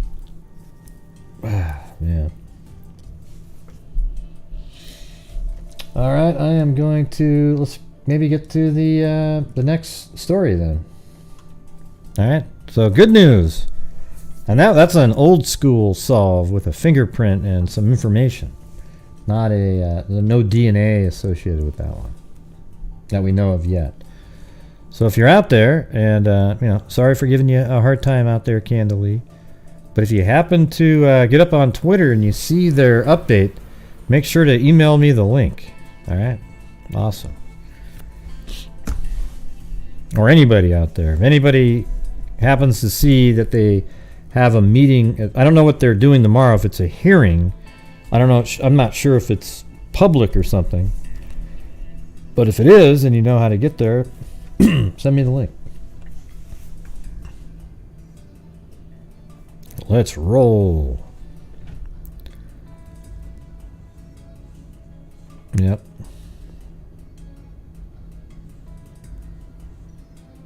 What do you mean those timestamps in chat? What do you mean by that? I've never seen timestamps in there. Timestamps? Hey, it's a crying shame. Thank you. Chewbacca? Oh, I'll be Chewbacca if you want me to.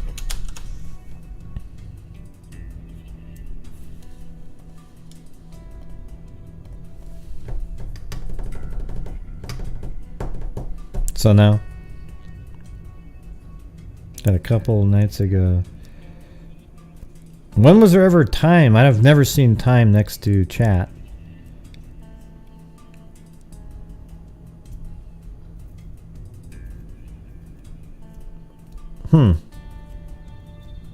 Really? I've never ever seen time next to a name. I don't use a cell phone though, so maybe that's what you're looking at. Yeah, I've never seen time ever since I've been doing this. I guess it's possible that you have like a cell phone or something. No, Bree, no updates. So, isn't that sad? I don't have any updates.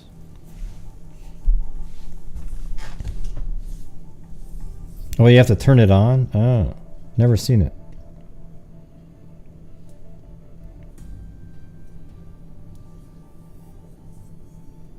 You guys do? Man, on the desktop, I've never seen those since the entire time I've been on YouTube.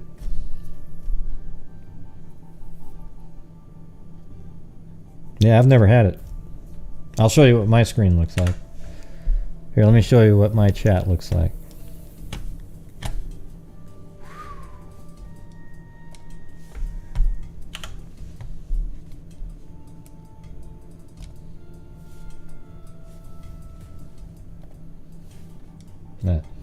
This is what my chat looks like right here. That's it. See? There's no time, there's nothing. That's what it looks like. Just names and things.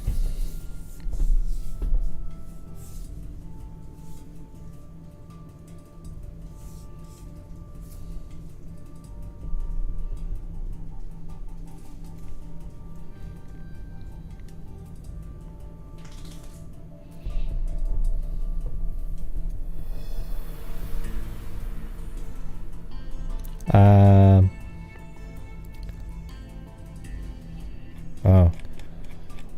Well, Tom Hanks is a weirdo. Okay.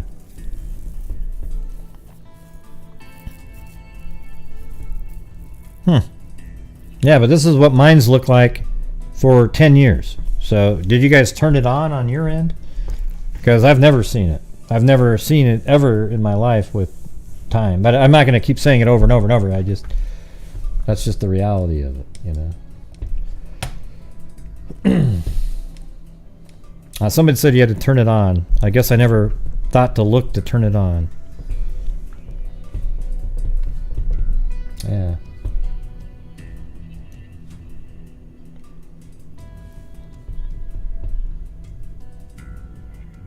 Okay, I'm moving on now. So this is one of the ones that we found on the newspapers.com game, or whatever you call it. So maybe this will be interesting.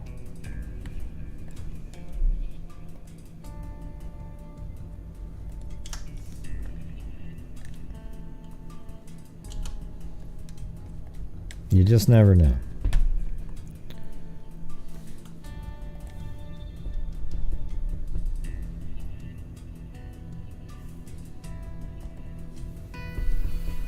Why would you care to know that Tom Hanks has typewriters? Like, who would even look that up? Like, all right. So, anyways, this is the one that we were looking at last night. This happened January 1st, 1961. So, 01/01/61. All right, you ready?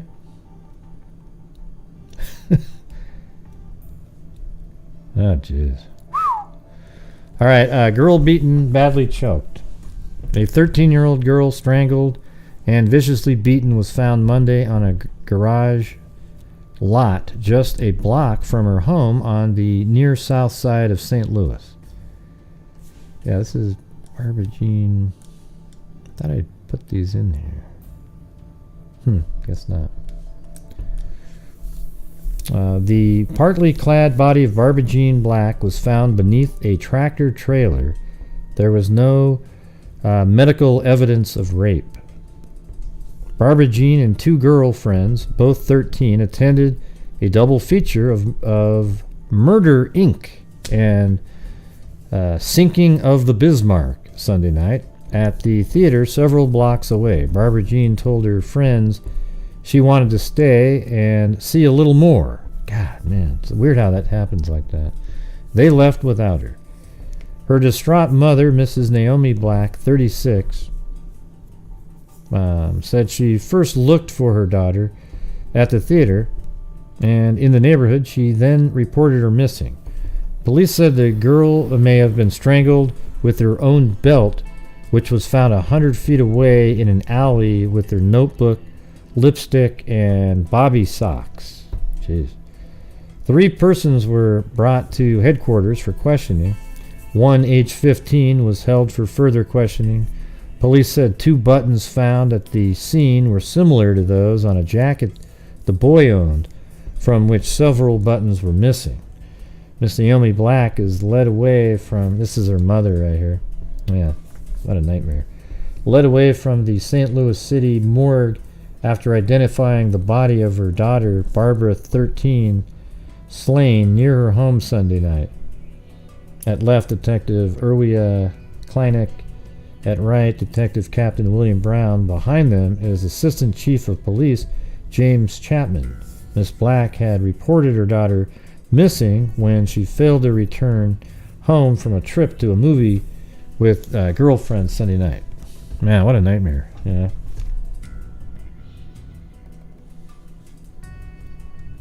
And that's her right there. That's on the thumbnail.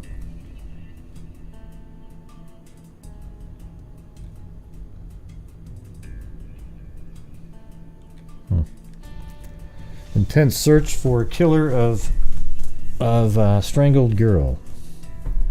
Detectives were conducting an exhaustive search today for the killer of 13-year-old Barbara-Jean Black, whose strangled and beaten body was found yesterday in a truck parking lot at... Okay, now we got the actual address of where she was found. So it's 1013 Russell Boulevard, and this is in Missouri, if I remember right. Yeah, St. Louis, Missouri.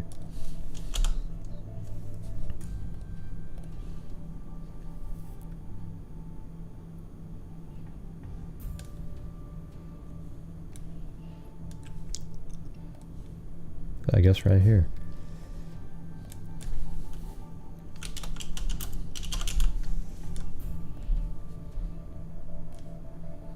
I have a feeling it doesn't look the way it looked. I mean, although that's kind of an old looking building there. So a truck parking lot. Body was found yesterday in a truck parking lot at 1013 Russell Boulevard. I wonder if it's like back here, you know, just down here, truck parking lot, something. Because this looks like it's been there. I mean, that building looks way older than 1960.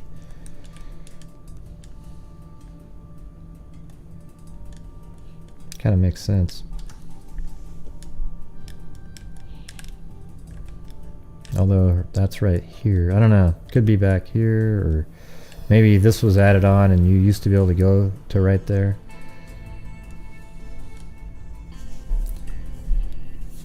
Two known child molesters were arrested today in St. Louis County, but were released after questioning. A third known child molester living in the city was also picked up.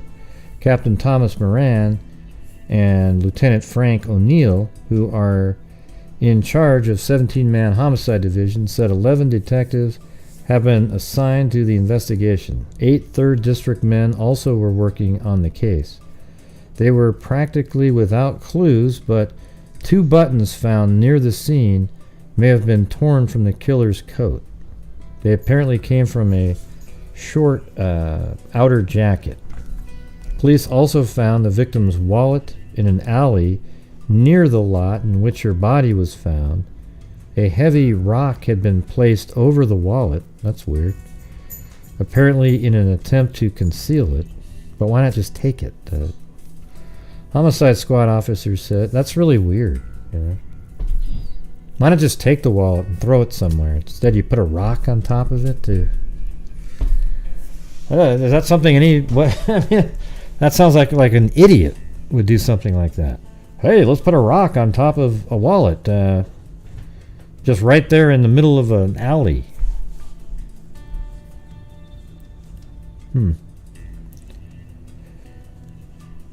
The wallet was sent to police laboratory for examination for fingerprints. The girl, daughter of Mrs. Naomi Black, so now we've got their address here. 1045 Allen Avenue.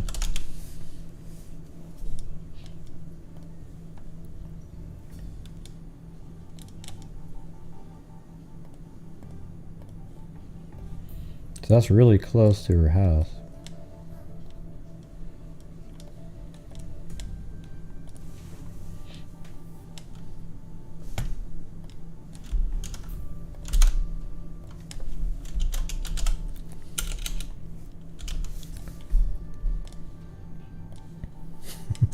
You know what's funny? Like, my mom always used to type like the same word. She was really fast, but sometimes she would type the same word like 6 times. And then you're like, well, did that really speed you up? What if you just typed a little slower? She's like, but once she got rolling, it was like a freaking computer.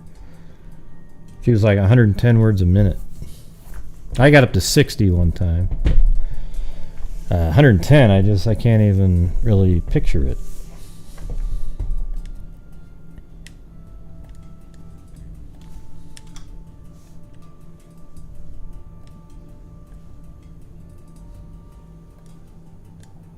Alright, I don't know if these have numbers on them. Oh, there's one. 1047, so that's this building here then. That looks like that's probably been there. 1043. Okay, that's funny because it was actually pointing in between here. Maybe there's one in the back. I don't know. All right, let's go back as far as we can go and see if it even. Yeah, it looks sort of like it's changed over the years.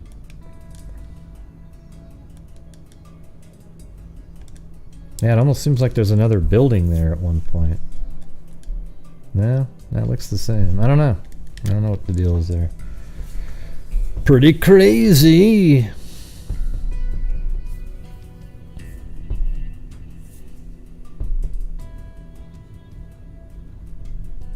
Oh, well, that's right, Patriot. My mom could do 116. Okay. That's right. Yeah, that's right. It was 116. Okay. Wasn't 110. I said to make sure I upped you a little bit. When all else fails, just hide it under a rock. Yeah, it's like there's just a rock there, and you stick it under, and half of it sticks out.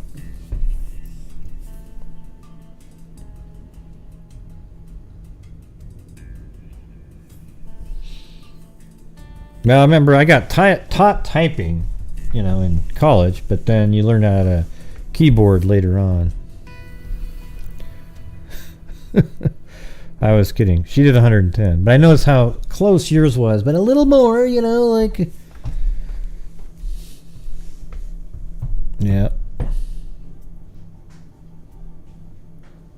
It's almost seemed like you get typing a little quicker on those, the manual ones. There was some kind of a... Remember that? F, F, F. J, J, J. F, F, F. J, J, J. D, D, D. D, you know.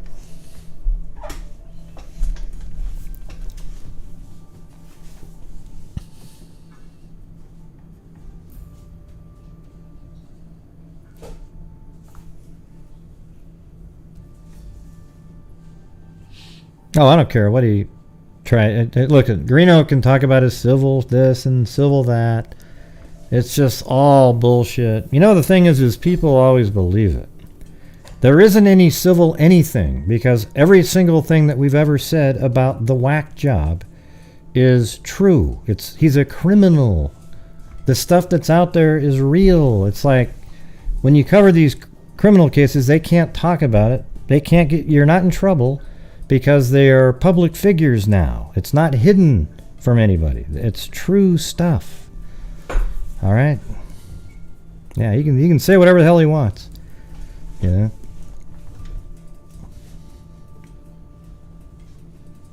He's an embarrassment to mankind, and that's the truth.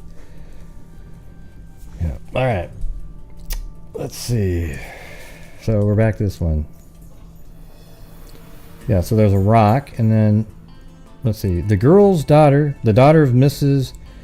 Naomi Black of 1045 rear. Oh, yeah, there you go. So it's in the back. So I don't think that counts. Is this a street right here? What is this?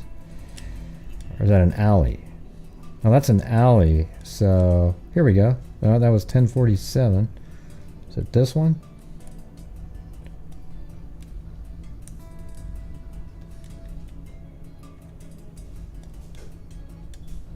Yeah, I bet it's like something back here. Maybe that one, or right here. That one.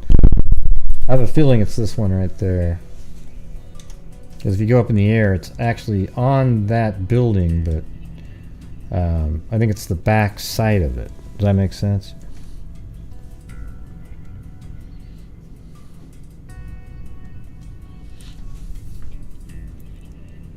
Okay, Sunday afternoon at the Apache after, let's see, was last seen alive late Sunday afternoon at the Apache Theater so now we get to see where the theater is. That's cool. 2227 South Broadway in St. Louis. Street in St. Louis. That was probably not that far away either. Yeah, right there. It's like maybe it could even still be a theater. I don't know.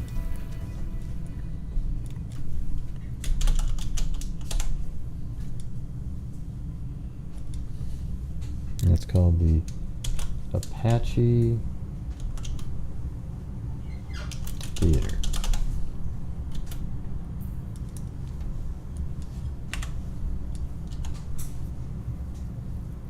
Okay.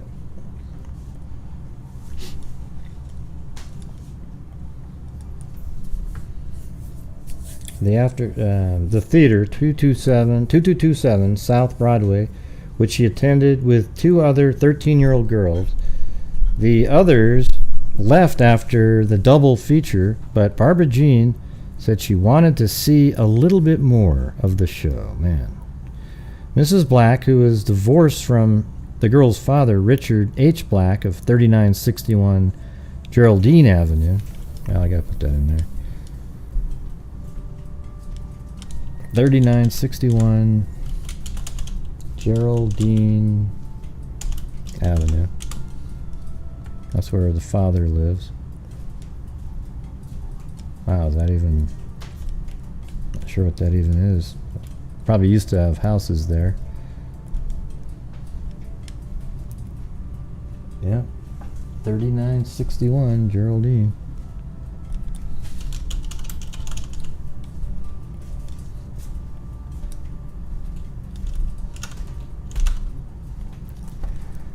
All right. So, well, what case is this one?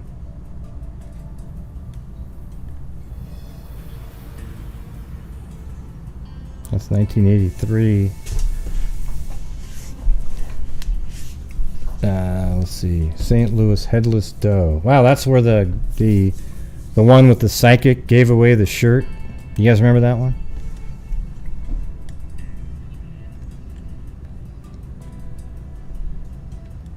So it looks like she almost made it home and somebody abducted her. Like she was at the theater and then she finally made it home, started to walk home, and somebody grabbed her and assaulted her right in this area. It's strange though, right in the middle of the day. Like, didn't anybody... The others left after the double feature, but Barbara Jean said she wanted to see a little bit more. Mrs. Black, who's divorced from the girl's father, Richard H. Black, of 3961 Geraldine Avenue, St. Anne, joined with relatives and neighbors in a search when Barbara Jean had failed to return home by dark. The mother reported her missing to police at about 10:30 p.m. on Sunday.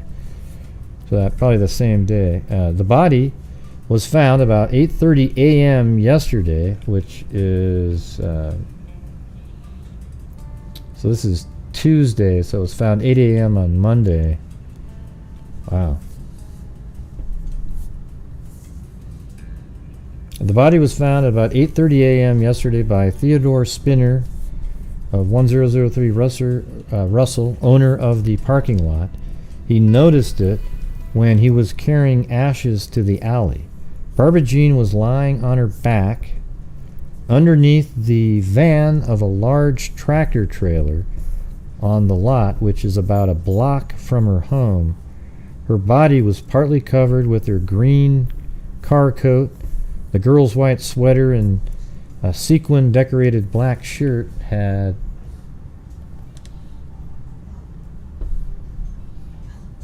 I remember this one's like a really long had been placed across the rear axle of the trailer. So what was that again? The girl's white sweater and sequin decorated black skirt had been placed across the rear axle of the trailer behind her head. The scarf was next to the body. 15 feet away were her bobby socks. Her shoes were beside the body, and her personal belongings and some of her clothing were strewn for about 100 feet between the tractor trailer and the alley. Sequins scattered in the alley. Small sequins, apparently torn from the skirt, were scattered in the alley about 100 feet from the body. There, police also found her notebook, lipstick, and belt. There were no scuff marks on the clay surface of the parking lots, leading police to a conclusion that the body was carried to the spot under the truck. Barbara Jean's knees were lacerated. Police said she may have fallen on the brick pavement of the alley when attempting to elude the killer. Injuries to Barbara Jean's face indicated she was struck twice with a heavy fist, once in the forehead and again in the chin. Her attacker apparently wore a ring as the blows cut her face. The mark of strangulation was a continuous indentation running around the neck from one ear to the other. Other bruises and lacerations about the body gave further evidence of a struggle. See, this is what I'm saying. Look how crazy the newspapers are back then. You get like every bit of information. Dr. Martin Glasser, coroner's physician, performed an autopsy. He said she had been dead 12 to 15 hours when found, placing the time of the killing at between 8 and 11 o'clock Sunday night. Dr. Glasser said there was no evidence of rape. So did she stay at the movie theater for like a long time after that? In the alley near the spot where the girl apparently was overpowered, police found a length of rubber insulated wire which may have been used to strangle her. Theodore Spinner Jr., son of the parking lot owner, told police he heard a noise from the direction of the lot at about 7:30 p.m. Sunday. He said he looked out the window of his home and saw a 1957 Model Ford automobile pull onto the lot. The driver left almost immediately, he said. 2 teenage boys were questioned and released yesterday, and a 56-year-old man with a record as a child molester was given a lie detector test. He was released after the test indicated he knew nothing about the killing. Barbara Jean, who was an 8th grade pupil at Trinity Lutheran School at 1809 South 8th Street, let's see.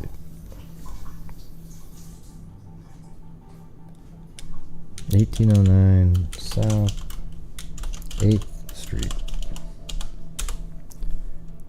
So she went to school right there.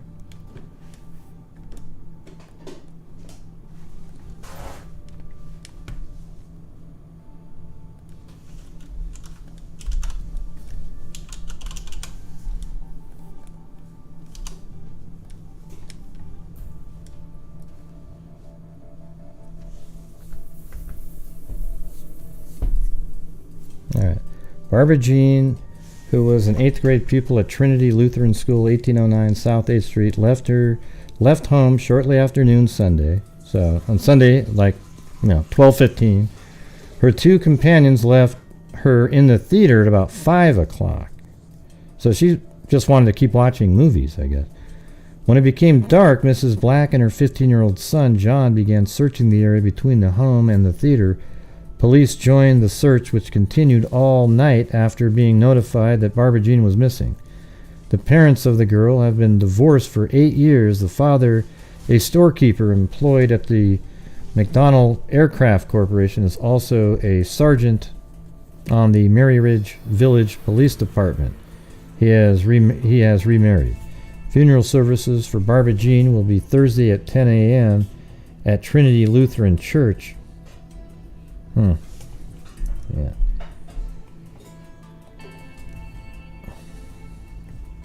And this is the Barbara Jean Black, 1045 Allen, asleep in Jesus, January 1st, 1961, near daughter of Mrs. Naomi Miller Black and Richard H. Black, dear sister of John Black, our dear granddaughter, niece, and cousin at the age of 13 years. The body will lie in state at Bearwidden Southside Funeral Home. I'm not a big fan of that kind of stuff, like viewing of somebody, you know. It's kind of weird, you know. It's just.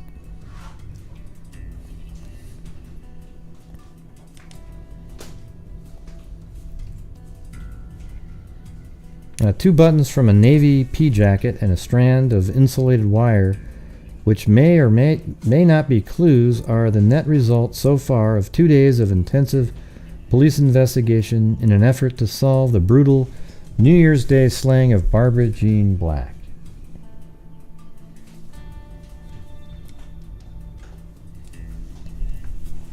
The 13-year-old girl was found strangled Monday morning on an alley lot at 10013 Russell Boulevard. So is that different? That seems different than what we had. I don't know why. 10013 Russell.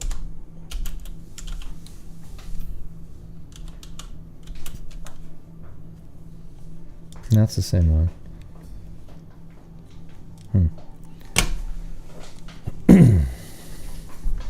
A block from the home at 1045 Allen Avenue, where she lived with her mother,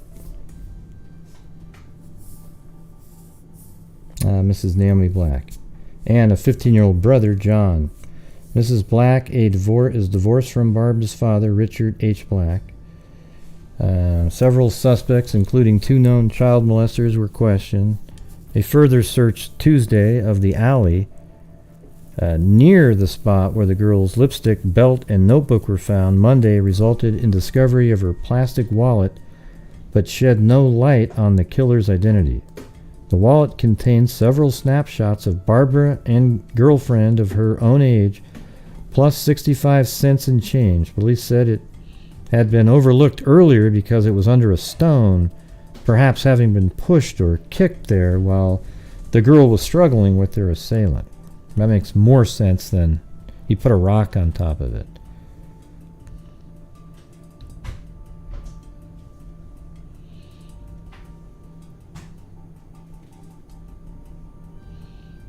Yeah, I don't know. Like, I would rather not have... I think it's, like... I get what you guys are saying. I mean, I guess if you can set them up where they look natural and whatnot. But, I don't know. Like I said before, I mean, when I went and saw my brother, you know, the last thing I remember is him not being alive on a table. You know, instead of just knowing that he's not alive, but having good memories of things when he was alive, right? So that's what I'm thinking about. Like you can remember them when they're alive, and that would be your last thought. Instead, you see them when they're not alive, and they're not hearing you anymore. They're, if you're a religious person, their soul's somewhere else. It's just sort of this, you know. So I don't know. And like this one guy, like I worked with, he had a baby crushed by a car. But, you know, once they got them all set up, it looked like a regular, you know, they made it look normal again. But I don't know. Jeez, you want to look at this cute little baby? And so, I mean, I understand, too, like, if you didn't see him for a while, or it gave you something to look at to, like you guys set up above, to say goodbye or whatever. Makes sense.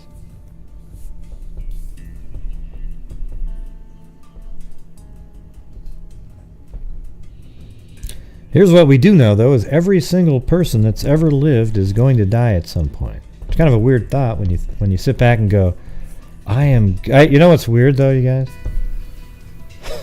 I mean, this might sound really strange, but I actually perceived and was wigged out by death when I was like 4. I mean, I remember literally sitting on a mantle and going, we are all going to die someday. That's weird. And I just it tripped me out, but now it doesn't trip me out as much. It's just kind of like, yeah, you know.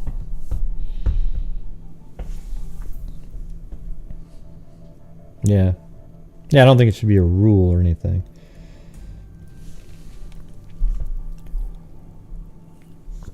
I agree with that one, Mag.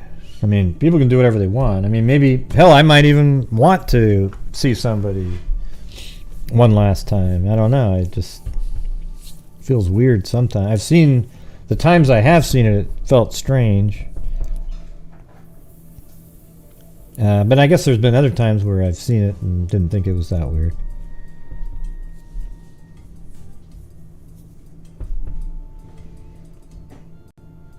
But it was weird that I literally was sitting there. I remember I was in New Mexico, in Albuquerque, on a fireplace, and there was some kind of thing about like General Custard or something, you know, and I was like, wow, we're gonna die. And I actually perceived it, like I felt freaked out, knowing that, I don't know, it really had a weird feeling to me.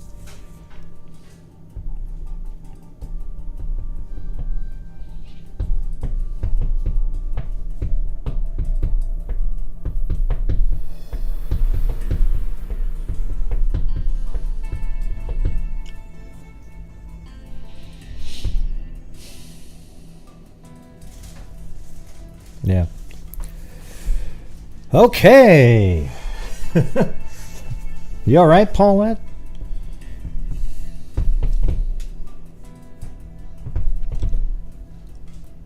After my nephew died at 22. Yeah. Yeah, it's weird. Once you have family members die, the thought of dying isn't as hard. It's like, well, they did it. I mean, I could do it. You know, someday it'll just happen. I mean, nobody wants to die, but everybody does. Isn't that weird? And the older you get, the closer that day comes. You know what I'm saying?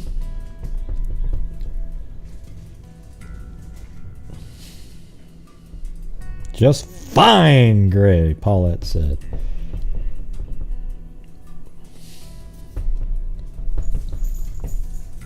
Yeah. I think it'd be hard to see a little kid on a one last time, you know? Maybe if that's what I'm thinking about. Like, I don't know. It probably doesn't bother me that much if it's some older person that died peacefully and you just want to see him again. It's sort of like when younger people die, it's harder because they shouldn't have been there. And it's... I don't know. Does that make any sense? I don't know.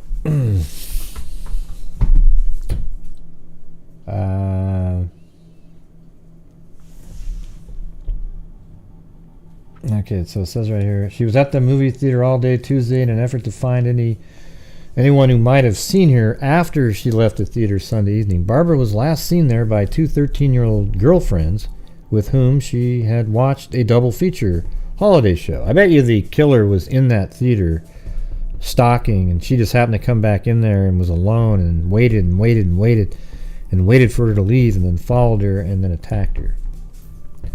After Barbara told him she wanted to stay and see a little more. Yep.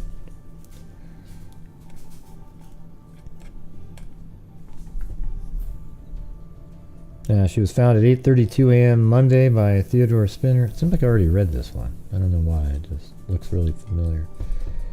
All right, I'm going to go to this one. So this one's just right out of newspapers.com because it seemed like it just took up the entire, like so much of this. So this is January 5th, just 2 days after that first one.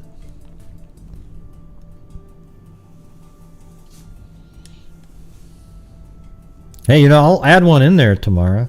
Trolls on YouTube. Okay? I would add those. Those are given. You know, you got wackos like the Grifter, you know. They just never end.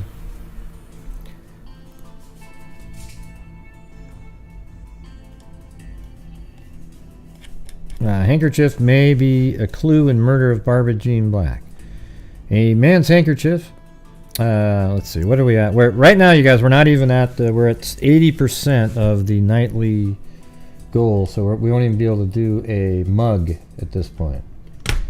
But maybe I'll still do one. It would be the Freak Heart mug, but we're not there yet. And again, after I started reading, it just goes.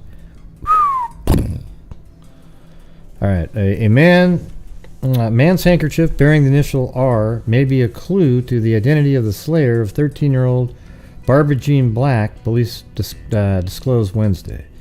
The handkerchief was found in a pocket of the girl's car coat, tossed over her body. Wow, so you would have, like a signature? At the scene of the brutal New Year's Day murder, a tractor-trailer parking lot at 1013 Russell Boulevard. Homicide squad members said the handkerchief was shown to the girl's mother, Mrs. Naomi Miller Black, with whom she lived at 1045 Rear Allen Avenue. The parents, who are divorced, both said they had never seen it before and did not believe it belonged to anyone connected with the family. It was at first thought Barbara might have borrowed the handkerchief from her father, whose Christian initial is R, when she last visited his home the day after Christmas. Thank you, Tamara. Not today,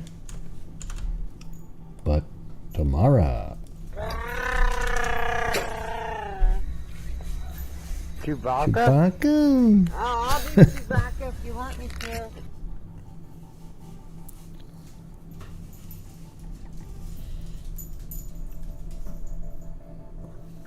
As the intensive police hunt for clues entered its third day Wednesday, a coroner jury returned a verdict of homicide by strangulation at the hands of a person or persons unknown. 3 more suspects, all known child molesters, were questioned by police at the homicide squad Wednesday. A 53-year-old man and an 18-year-old youth, both wearing navy peacoat with missing buttons of the type found in an alley at the scene of the crime, were turned loose after lie detector tests indicated their innocence. The 52-year-old punch press operator, cleared of knowledge of the slaying of a polygraph test, was held after being named in warrants as recent molester of 3 young children in what police described as partially vicious case. He is Lindsay Tibbs. Well, let's see where he lives. 10035 A Geyer Avenue. Well, shit, he just lives right there. Man.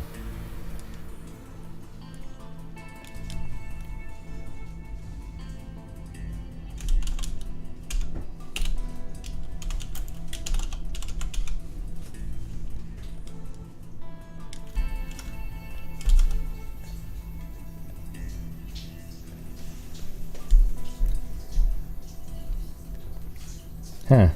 That's pretty bizarre. Look how close that Lindsay Tibbs lives.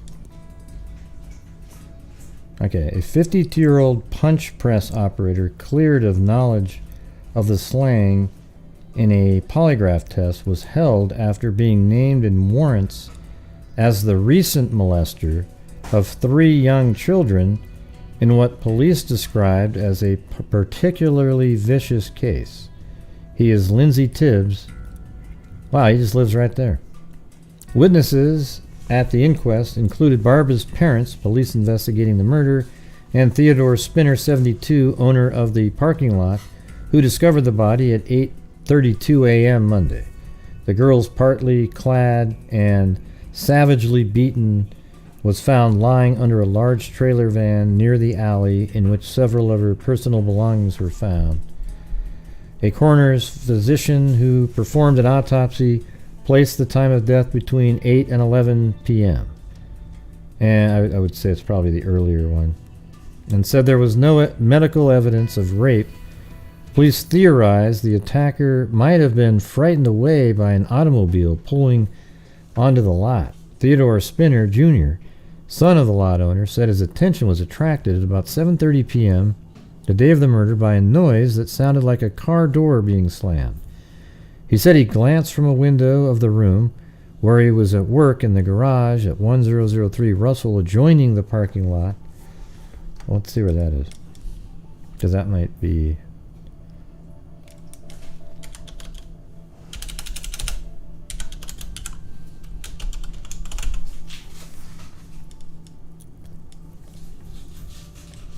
Okay, so it's right there. This... It was right over here, so it's right in this area. Maybe that's the lot.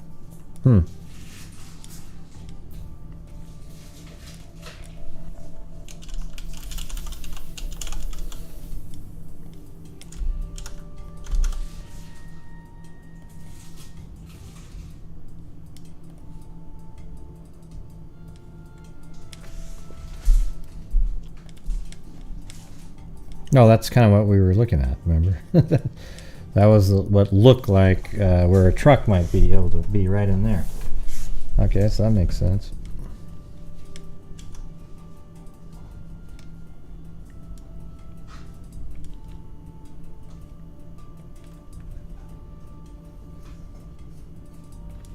Yeah, just looking at that, I bet you, I mean, I know that's being built there, but I bet you it didn't look much different than that. But that just looks like, jeez. I think that's right in there.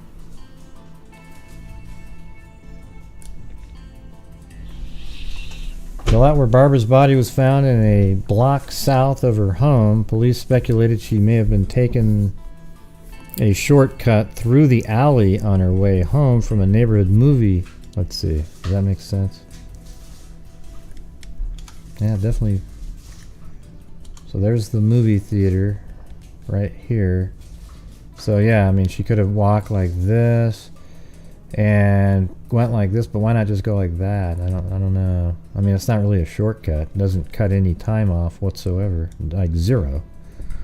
mathematically, that doesn't cut off any time at all. I think she was just walking and somebody grabbed her at an opportune moment. I mean, what are the odds that you walk down an alley and there just happened to be somebody in there? It could have also been that she was being followed and she freaked out and ran that way to try to, like, you know, get to the other street or something. Although that seems kind of dumb to go to a scarier place when you're being, you know, followed.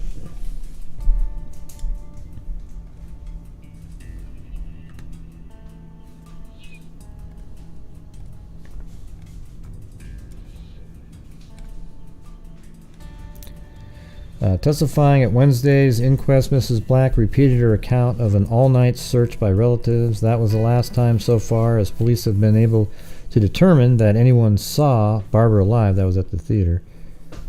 3 days of intensive checking of the area and questioning of more than 100 persons in addition to the suspects have failed to shed any light on the crime. And let's see what we got here. At coroner's inquest in the slang, Barbara Jean Barbara Jean Black are from left. Brother of Barbara Jean, right there, I think. Mrs. Naomi Black, her mother. And Alan Parrott, cousin of the girl. Behind them is Richard H. Black, Barbara Jean's father. In addition to the handkerchief found on the body, the only other tangible possible clues are the 2 buttons from a navy pea coat and a 34-inch strand of insulated wire that may or may not have been used by the strangler. Barbara was an 8th grade student at Trinity Lutheran School at 1809 South 8th Street and attended Old Trinity Lutheran Church. So far what we know is that she was at the school that's right there. And a little after noon, it was like 12:15, her and 2 other friends, all 13 years old, walk over to the movie theater here. Then they watch a couple different movies. Looked like they were famous names. And she wanted to stay a little extra and watch more, and the other 2 friends left. And she might have stayed there and watched a whole nother movie, you know, like at 7 o'clock, 7:30 she's leaving. She might have told her parents, I'll be home around 8, and thought, well, I can kill some more time and watch some more movies. I think it's free. Like, you buy a ticket and you just kind of stay in there. And then after that, she obviously heads home. And then right in this area, she gets attacked and, strangled to death. It looked like somebody was attempting to sexually assault her. And she lives right there. She was almost home. And then also one of the articles mentioned this other guy up here who was violently attacked 3 other children. But apparently he was cleared for some reason. Yeah.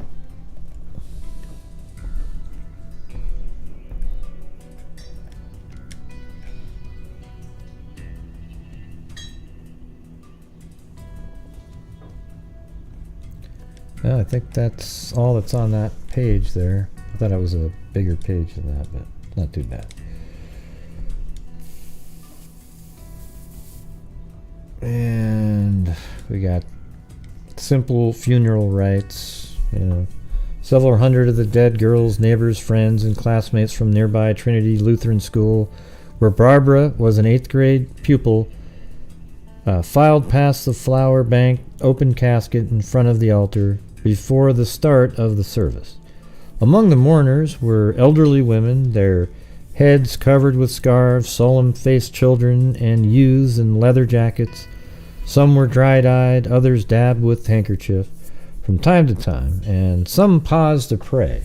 One white-haired woman made the sign of the cross. She was wearing her favorite lacy blue dress, a recent gift from her grandmother. Barbara lay with her hands folded, a tiny silver cross on her necklace. A white satin ribbon across the chest bore the lettering, Darling Daughter and Sister. Scores of floral offerings filled the front of the church, still adorned with Christmas decorations.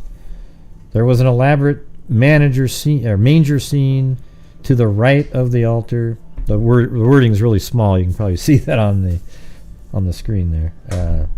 And a blue lighted silver Christmas tree stood in the organ loft above the white Gothic spires of the altar, something like Baldachin or something. A reproduction of Leonardo's Last Supper adorned the front of the altar. Last Supper. Just before the service began, Barbara's mother and 15-year... Maybe I'll just zoom in. Jesus. Can I just do that? There we go. Just before the service began, Barbara's mother and 15-year-old brother John were seated in a pew at the front of the church in a section reserved for the family. Near them sat Barbara's father, Richard H. Black, from whom her mother had divorced, and a dozen other close relatives. The 92 students of Trinity School entered the sanctuary together and walked past the casket to their seats. The casket was closed as the first strains of the organ filled the church, and the minister mounted the pulpit. And this is like a really descriptive thing, article about what she looked like and what was going on. I mean, taking as the sermon text Romans 14:8, whether we live or die, we are the Lord's. Pastor Mule read Mark account of Christ raising from the dead of the 12-year-old daughter of Jairus or something. Then he said, not one but two murders have brought us here today. One of the murders of an innocent child, the other was the murder of an innocent man 1900 years ago. I call on you now to remember his words as he hung dying on the cross. Father, forgive them.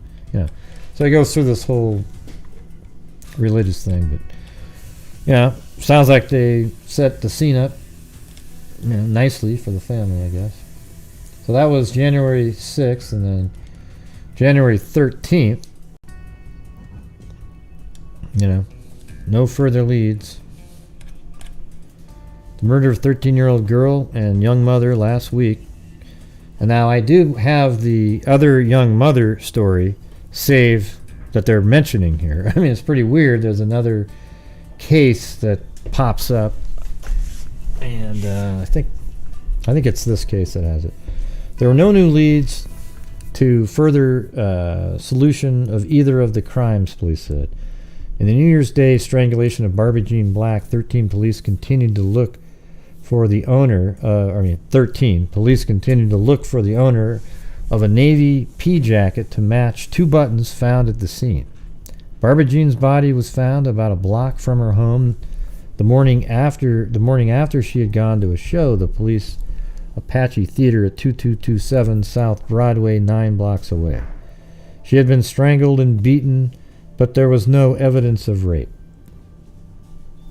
In the other slaying, Mrs. Betty Anderson, 22, the mother of 3-month-old baby, was found in her apartment dead of deep neck slash. Her husband, John, an electrician, found the body on his return home from work at 12:30 a.m. January 5th. So that's another story that I have. I think I have that one slated. I got it marked in there. What was the name? Barbara Jean's body. This is Betty Anderson, right? Yeah, Betty. Well, I actually have it. It says Betty. Yeah. I think I have it back here.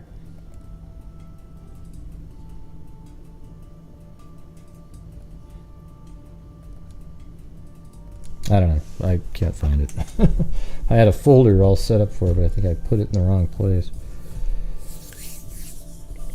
Yeah, Betty Anderson, 22, the mother of 3. Her husband, John, an electrician, found the body. When he returned to the family apartment at 5648 Hebert Street, he found the doors to the apartment locked and no sign of forced entry. His wife had been dead for several hours. The baby lay asleep in a nearby room. Barbara Jean Black lived with her mother, Mrs. Naomi Black, at 36 at 1045 Rear Allen Avenue. Her body was found at a tractor-trailer lot a block south of her home at 1013 Russell Boulevard. Her murder led to the questioning of several known molesters.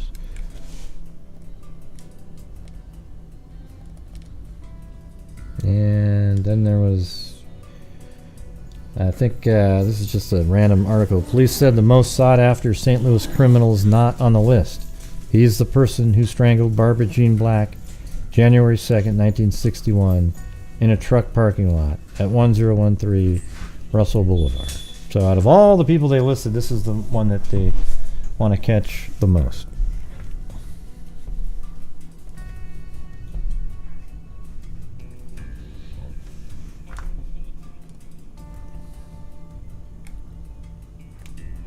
Alright, and this is, maybe we can get a hint by looking at this.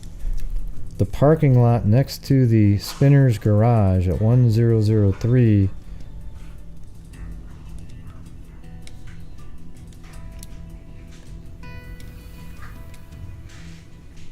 How come this isn't 3D?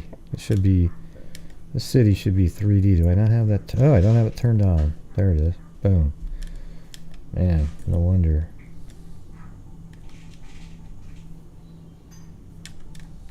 So maybe it's back here.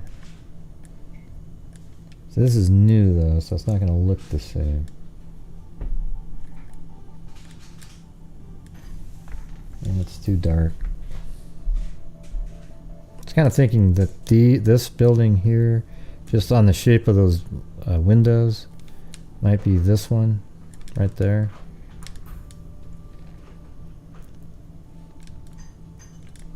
Maybe they were parked right over here.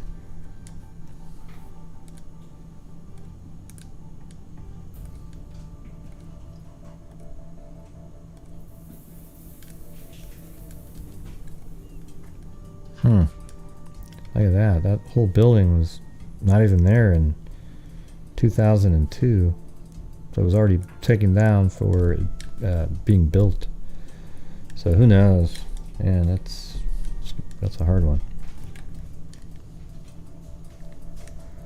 So there she is, Barbara Jean Black. This is a 1973 article, so it's 12 years later.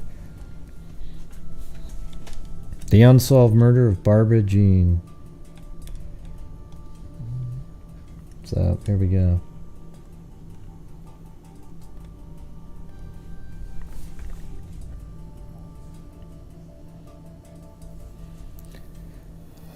A dozen years have slipped into the past, and this is by Ed Wilkes. A dozen years have slipped into the past.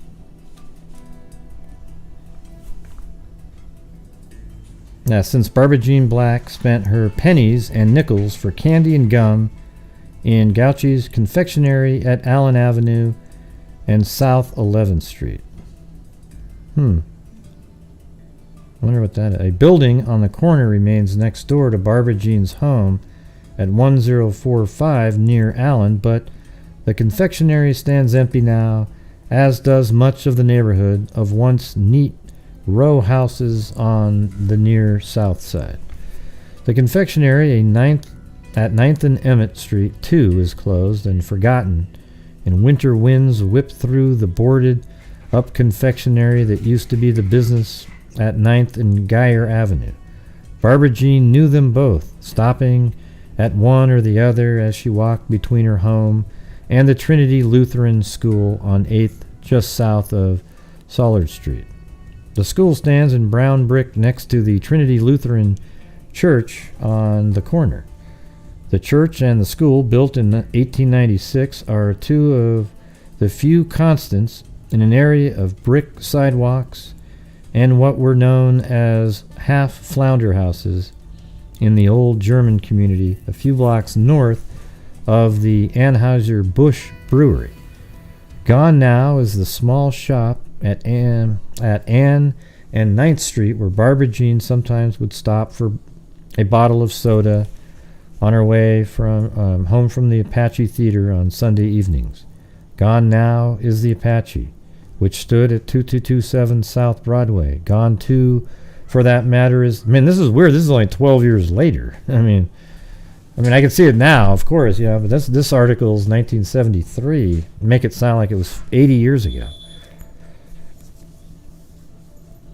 What stood at 2227 South Broadway, gone. 2, for that matter, is the 2200 block of the South Broadway, having given way to the industrial park of loading docks. Not much of anything is left of the neighborhood Barbara Jean Black knew a dozen years ago. The vacant lot on the Russell Boulevard, just west of 9th, that youngsters use as a shortcut to an alley on Union Hill the kids called the lot, is gone, filled now by 2 small brick bungalows. To be honest with you, now I don't even know what it looked like back then. Even that picture in the paper, it's hard to tell. So even those brick bungalows might not even be. They weren't there, it sounds like. The alley is, well, it says the alley is still there, running from 9th to Menard Street between Russell and Allen. Okay, let's try to get that. All right, so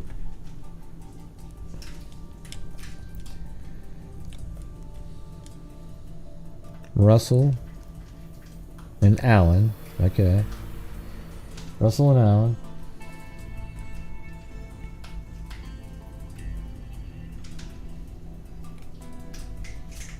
Heck, I don't even know where that was. Oh, yeah. Vacant lot on Russell Boulevard, just west of 9th. And the alley is still there, running from Russell, from 9th to Maynard. Okay, that's 8th. This is 9th. Oh, so they're talking about the alley between, on the street. Okay, yeah, right there. Okay. So that's Maynard, and this is 9th. So that alley right there. Okay.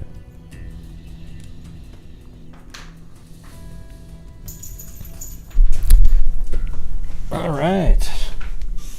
Well, you guys, we just have a little more to go to get to the minimum for the mug. Just tuning in now. Great live. See, I'm telling you, the reading kills the show. I must suck at it. I mean, I just try to go through it and put the pieces together. I never claimed to be a reading expert. Let's see.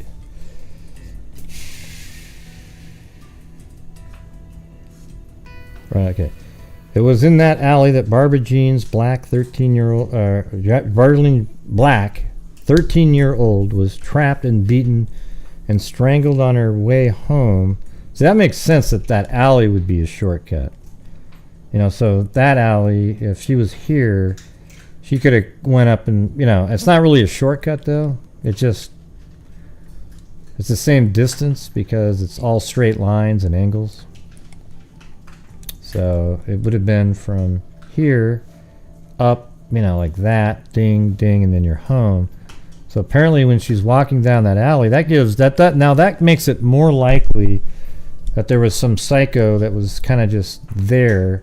But it seems like somebody at the theater scoped her out, followed her, and maybe when she took that shortcut, they made their move. And it was somewhere like around in this area. Maybe, we don't know because we don't know what it looked like.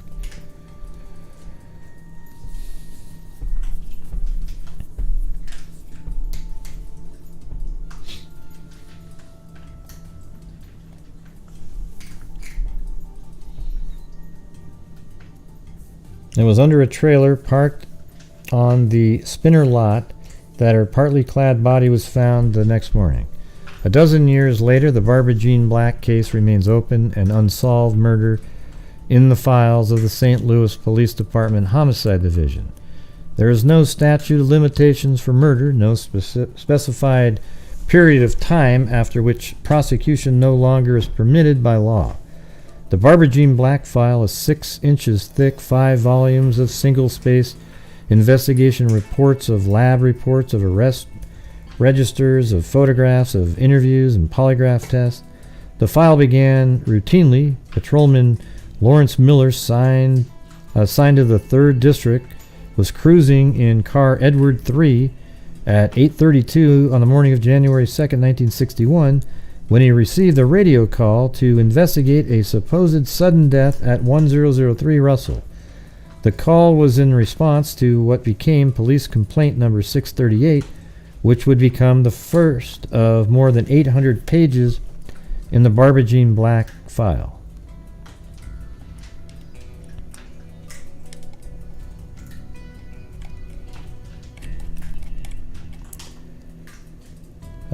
That call to police was placed by the Spinner family, Theodore and his wife, and their 40-year-old bachelor son, Ted. They still live in the 3-room brick home faced with stone that fronts Spinner's garage. It was the elder Spinner, now 84, who discovered the body under trailer number 13 of the Flash Motor Service when he carried ash cans out of the alley that cold Monday morning. The murder of Barbara Jean was a crime that stunned the city, and the police responded with numbers. John Doherty, now Lieutenant Colonel Doherty and Chief of Detectives, then was a captain who had taken command of the 256-man 3rd District. Captain Thomas L. Moran and Lieutenant Frank O'Neill shared the responsibilities of directing the city's 17-man homicide section. Barbara Jean Black case was one of intense police investigation met by frustration. A bad case, Lieutenant Jacob Meyer would call it a dozen years later. It was a case in which the police impersonal and professional became personally involved, especially Jacobs Meyer, who at the time had a 13-year-old daughter of his own. Jacobs Meyer is a large man who reflects authority in a relaxed manner. He is personable and articulate, and there have been times, he said, when he wished he never had gotten involved in the case.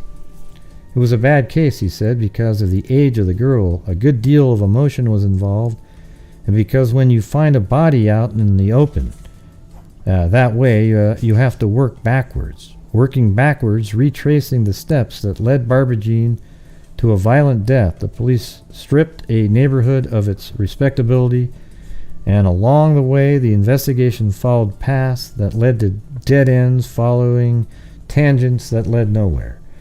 Many persons in the neighborhood were little more than transients. They had come to the city looking for work, and they would leave it when the jobs didn't last. They were poor families, but for the most part, they were good. But the neighborhood and its had its hang-ups. A door-to-door canvass by police uncovered neighbors who referred to neighbors as not quite right mentally. There were cases of sodomy and incest and homosexual behavior hidden and excused. The neighborhood turned out to be one of perverts and child molesters and prostitutes, and a woman who would confide to the police that her brother-in-law was very sex-minded. It was a white area in which every other household seemed to harbor a member who had been seen the inside of the Biggs building for the criminally insane, a Fulton State Hospital, or the Missouri State Penitentiary. It was a neighborhood that had its winos, I guess, and its drunks, its spats, and its jealousies, which led interviewers, officers to comment in their reports that the whole family is nuts, and this guy is loose as a box of cornflakes. Taking those backward steps, police found in March, 2 months after the murder, a girl had been watching television on Sunday night, January 1st, and thought she'd heard a girl scream in front of her home. "Please, please, don't do that to me." And a male voice responded, "Get her into the car." The girl watching The Rebel on Channel 2 at the time didn't bother to look out the window, the police report reads, as this was an everyday occurrence in that neighborhood. Barbara Jean had lived in a neighborhood of sexual deviants, and it was sexual deviants whom the police picked up after the murder. But there was a hang-up there, too. Barbara Jean had been stripped of her skirt and her sweater blouse, and of her shoes, and of her socks, She had been hit by a heavy fist, and she had been strangled, but she had not been sexually molested. She had not been raped. Police in Weber, Groves, and Kirkwood delivered transient bums to St. Louis police, and each in previous records of child molestation, but none could be tied in with the alley between Russell and Allen on the night of January 1st. St. Louis police determined that Barbara Jean had been killed behind a garage in the alley, now lighted but then dark, where they found sequins scattered and tubes of lipstick, theatrical red, a sparkling gold, the lab report said, and a plastic belt and a headscarf. The sequins were from Barbara Jean's black skirt. The lipsticks were hers. So too apparently were 1 nickel and 2 pennies police officers found nearby. So too definitely was the plastic billfold, a ponytail billfold.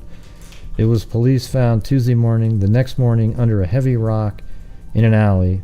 Whether dew or frost, the moisture on the billfold obliterated any fingerprints traces that might have been on it.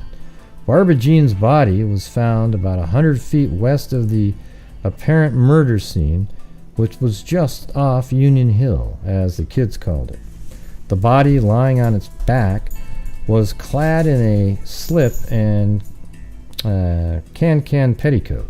Barbara Jean's khaki-colored car coat was tossed over the body. Her skirt and sweater were thrown over the rear axle of the trailer as if to shield out the light streaming through a window or spinner garage. It would have taken physically stronger person, police surmised, to carry the body between parked trailer and place it where it was found. Found too at the scene of the murder in the alley were 2 black buttons, which were described as follows in a memorandum to all district by Lieutenant Colonel James L. Shea. Attached photo is 2 black buttons, 1 1/4 inch in diameter, and bearing a Navy anchor insignia, found at the location where the body of Barbara Jean Black murder victim was found. The described buttons are usually found on Navy pea coat. Attempts to locate and hold anyone having a coat indicating the type of button is missing. The result was a witch hunt. A present-day homicide detective recalled that you could go up an alley in the city and find a pea coat in every trash can. After the story got into the papers, everybody was throwing them away. A transient found wearing a pea coat in one police district was picked up, questioned, and released, only to be picked up again the same day in another district. A hot tamale peddler wearing a pea coat was picked up and held until Jacobsmeyer arrived to question him. Jacobsmeyer ordered his release. He only had 1 arm, Jacobsmeyer said, and how could he have strangled anyone? Within 10 days, 204 persons had been brought in by police for questioning. Virtually everyone in a 10-block area of the murder scene had been canvassed. A 14-year-old boy confessed to killing Barbara Jean with a stone. He was found to be retarded, that's what the article says, and he liked to play games, police said. A woman told police the murderer would be found at the Great Lakes Naval Training Station, which was where she saw him in a vision. Yeah, great. An anonymous letter writer told police that he wrote down license numbers whenever an auto or the driver just doesn't look right. He sent in 4 plate numbers seen in the murder area.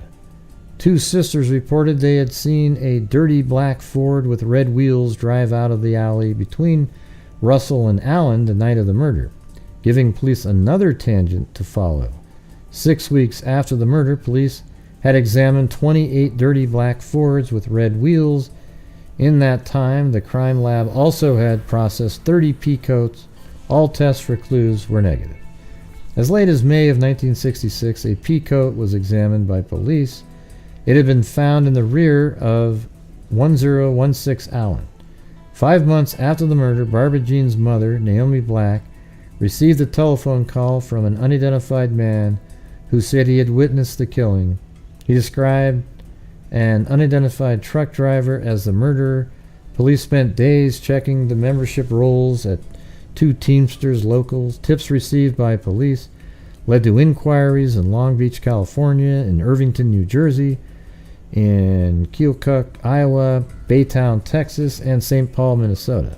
Suspects were questioned in Kansas City, Missouri, Edwardsville, and Bellevue, Illinois, and Perryville, Missouri, and Chicago, Cook County Jail.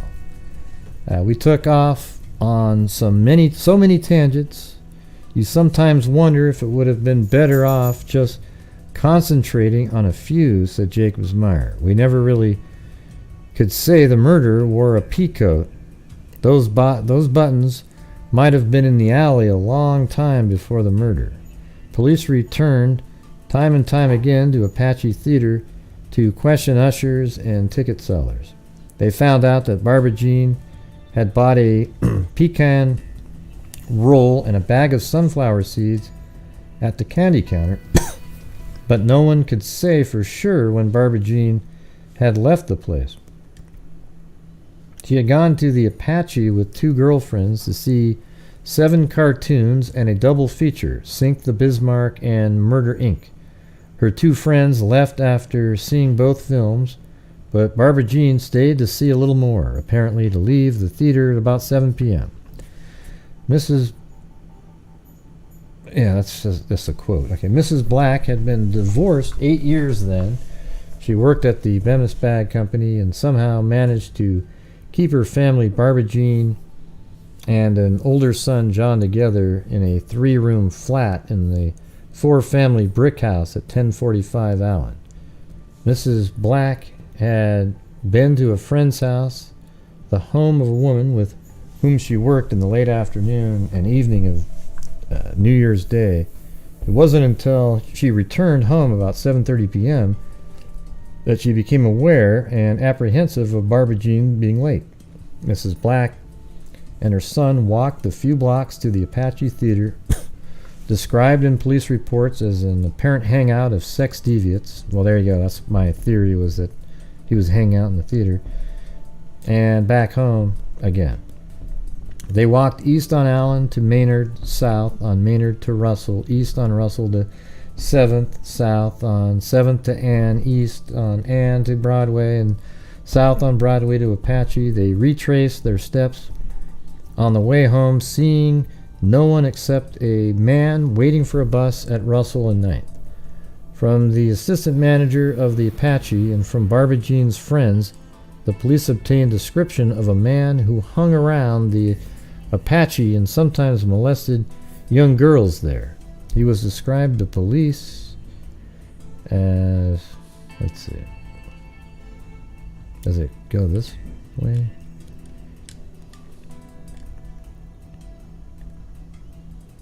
No, it said it was on page 11, but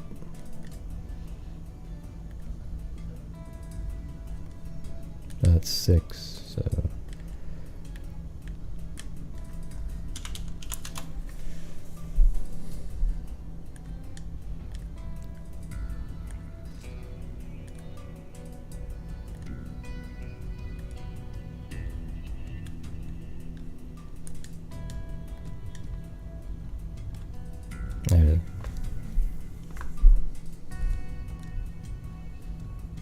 he was a man with thick sunglasses, short cropped hair, and twisted lip. From Barbara Jean's friends and classmates, the police found that she had attended a teen town at St. Peter's and Paul Catholic Church at 8th and Allen on Friday night, and that she was nervous and smoked. Barbara Jean complained of having to do the dishes at home and not being able to stay out after dark. You bring up your children the best you know how, said Mrs. Black. You left the old neighborhood years ago, but still lives in St. Louis. She has been remarried, but she still lives in St. Louis. Barbara Jean went to Sunday school at Trinity Lutheran Church at 9 a.m. on January 1st, 1961. It was just another Sunday then when she and her brother walked to the church together. After Sunday school, there was a church service that started at 10:15, and as usual, her brother sat with friends and Barbara Jean sat with her mother. Miss Black had been brought up in a Trinity Lutheran church. She sang in the choir. There she taught Sunday school. There she had been confirmed. There and married there. In another year, Barbara, too, would have been confirmed there. The black skirt with sequins that Barbara Jean wore that New Year's Day had been a Christmas present from her mother. Barbara Jean had wanted a can-can petticoat, too, but we just couldn't afford it, her mother said. The can-can petticoat she was wearing was mine. We had come home from church, and Barbara Jean wanted money to go to the movie. I used to go to the same show, except that it was the new Shenandoah then. Miss Black said I gave her 50 cents, but Barbara Jean said she had to have a little more. I didn't have it to give, really, but sometimes you give up a little, and I gave her 65 cents. I think I only had a few pennies left for myself.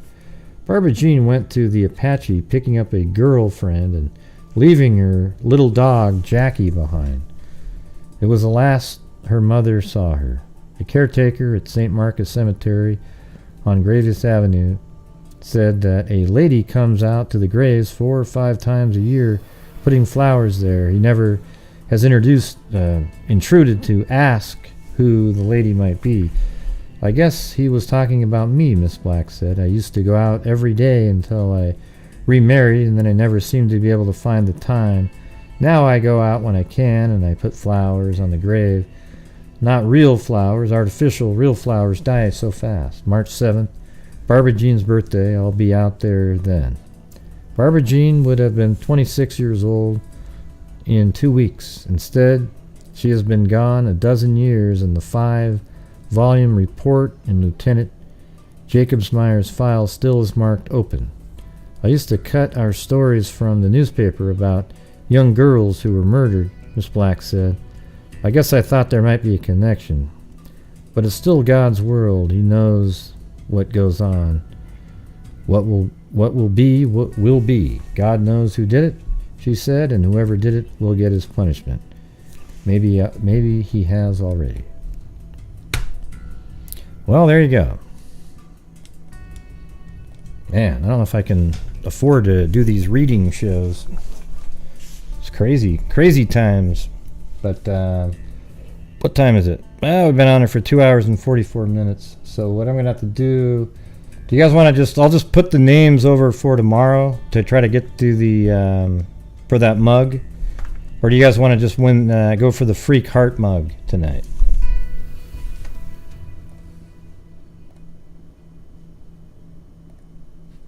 Which one? You guys vote for it. Do you guys want to do the Freak Heart mug only, or transfer the names over for tomorrow, and you can be part of to go for the Everything mug? Yeah. Okay. Well, it just I don't know what happened, but it's like as soon as like halfway through when I started reading, it just one of the worst nights we had in a long time. But I appreciate everybody who sent the funds in.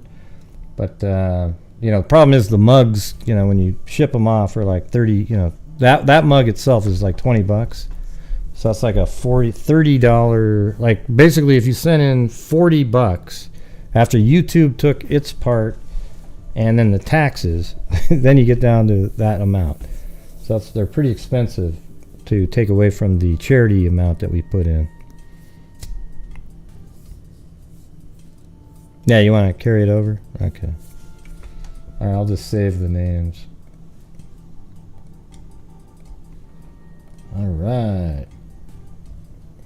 And thank you on PayPal to Melissa Scarborough, TTJO Tracy, Linda Howell, Delva Johnson, and Tina Susser.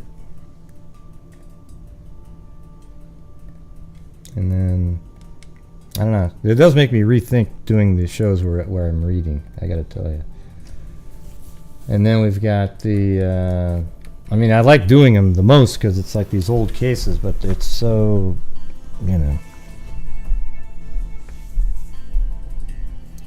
So let's see. Thank you to Zozo, Melinda, Moto Maiden, Charisma, Kit, Juddy, Quietly Frozen, Lynette Burns, Mary Glaviano, Lane Dune, Rita Schaefer, Lisa Holland, LM, Tawny Lee, Sarcastic Siren, Linda Howell, Candalee Woodward Stone, Cold Truth, Watchdog, Rhea Mazzarone, Jessica Schubach, Lee D, Billy Juliana, Rita Schaefer, Candalee Woodward Stone.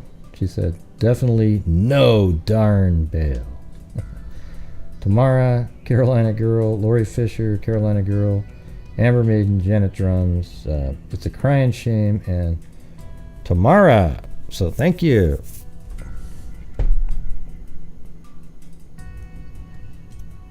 Yeah. I feel like I feel weird that I can't spin something. I think I'm just going to do the free cart one anyways. And then all of your names will stay in for tomorrow anyways. How about that? Feel odd, you know. Feel like didn't achieve just by not doing it. So this is going to be for the free cart mug, and then all these people will be staying in anyways. Because some of these are carryover from before also, like that came in after the show. A second.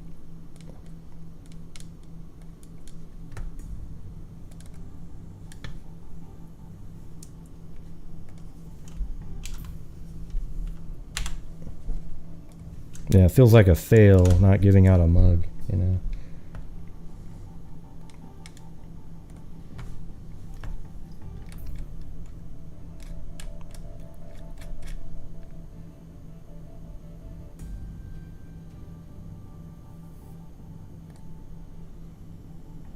Alright, here we go. No shuffling, nothing. Oh, look at that. Melissa Scarborough. All right. Awesome. And that is for the free cart mug.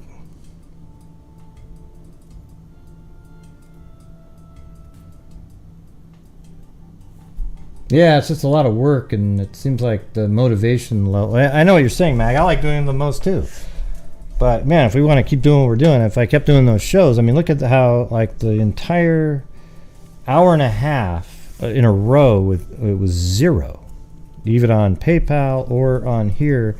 So then it's like, yeah, I don't know, man. It's got to be, you got to keep everybody kind of engaged and doing something, because we're trying to get, fund these DNA projects and so forth. So not really sure how to work that.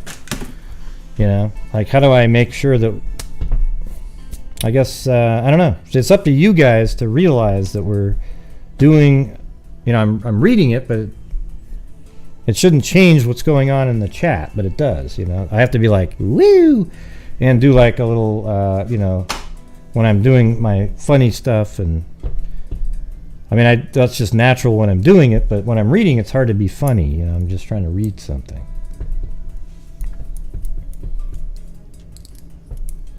Yeah, well, that's the thing. Like Beholder puts those things in there. Sometimes I just want it to come in there a little less. Like I'm trying to find out a way to do it where there's less of that, like less timing of it, where it's just not a constant thing. But she's always good at putting stuff in there. Like reminding people, oh yeah, you can do this and that. And then there's been shows where when that isn't going on, it still works well. Yeah, it's not funny. But that whole thing is, what I'm trying to say is when I do the reading shows, and it's kind of a slow process through it, I notice a dramatic difference. Okay, so I'm just doing the truthful speak with you guys. Okay, so what am I supposed to say? Just pretend that doesn't make a difference? I don't know.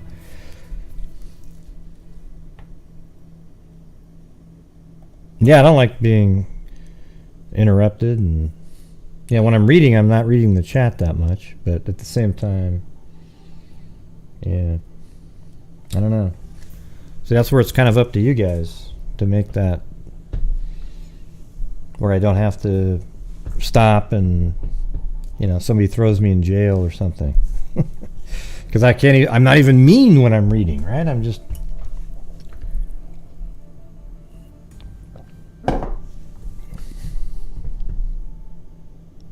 It almost looks like Chloe is watching The Fly.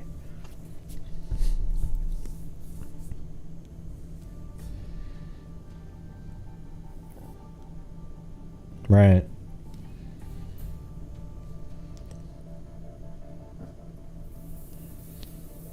Yep. But maybe that should just be a podcast then, I guess.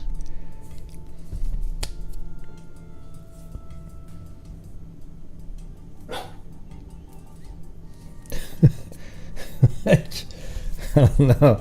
But see, you know what's funny is all of your comments that you're writing in are exactly why I think the super chats and everything die off so dramatically when I'm reading. I mean, everything that you're saying is exactly why. Yeah, I just sit back and I listen like it's a podcast. Well, now you're not engaged in the chat and nothing's happening, and it's weird. Like when I do the shows like we've been doing, when you're doing a live things that are going on, or like the beginning of the show when we were just talking about stuff, then it seemed to go just normally, and then it just absolutely went boom until I got thrown in jail for a minute because somebody mentioned, oh, it was on Twitter, and that's the only thing. I mean, imagine if that didn't happen. Whoa, man. That was just a miracle.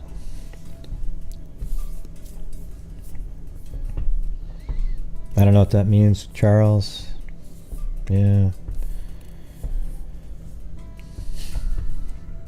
Yeah, goes by fast, but oh well. Yes, it is what it is.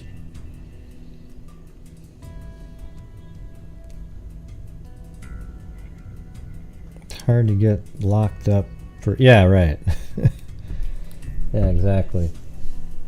I mean, it was just only... I mean, you almost would think that Candalee was a plant who just threw that comment in there so I could say something. Yeah. But anyways, it's, you know, one bad night doesn't make... but it does make me think, because almost every time I do the reading stuff, I notice that. So it's kind of one of those things where I gotta, I don't know, maybe just do a short one every night or something.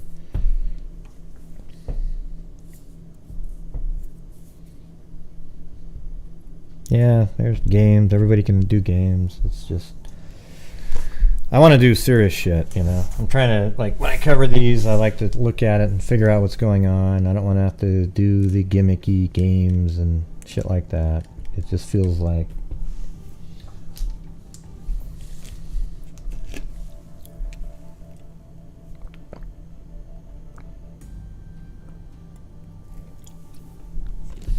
You pay to guess? Can play rules and call it? I don't know. Yeah, maybe. We'll figure out something. But anyways, thank you all for supporting the channel and PayPal and using super chats and everything. We have already donated $9,000 this year to various charities, and I was kind of hoping to get to where we might still be able to do it like a record. I was going to try to maybe be able to get up to like $4,500 for the month, but we'll see how that goes.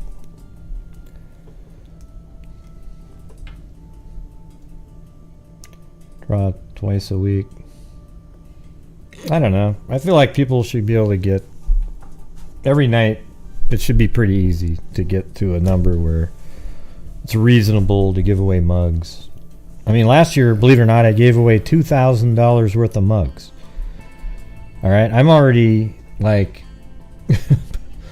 I don't know. I mean, close to 1,000 already just since we started doing it. So this year, I'll probably be giving away like, I don't know, $7,000 or $8,000 worth of mugs and whatnot, and tumblers.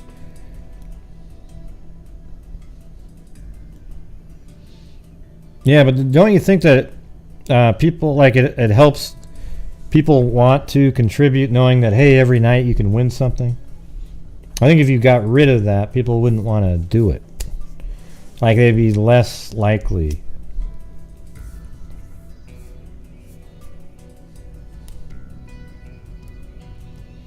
It seems like I should be able to give away at least a free cart mug every night.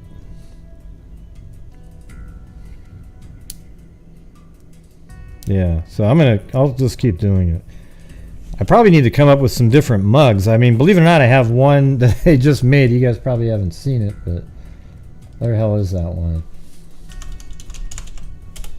I mean, you might go, God, he made one of himself, but Zozo told me to make, or suggested that one would look cool, so, or that she liked that one. Let me see.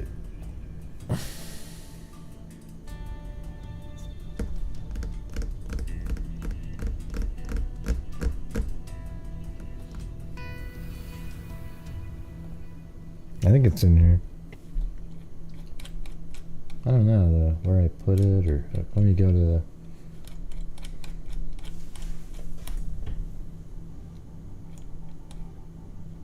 No, that's not it.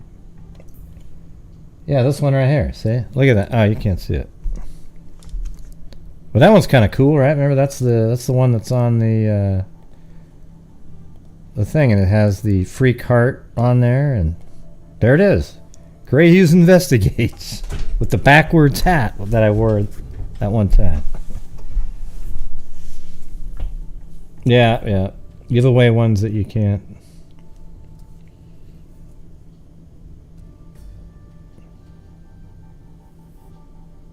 Playing, so I shouldn't say, huh?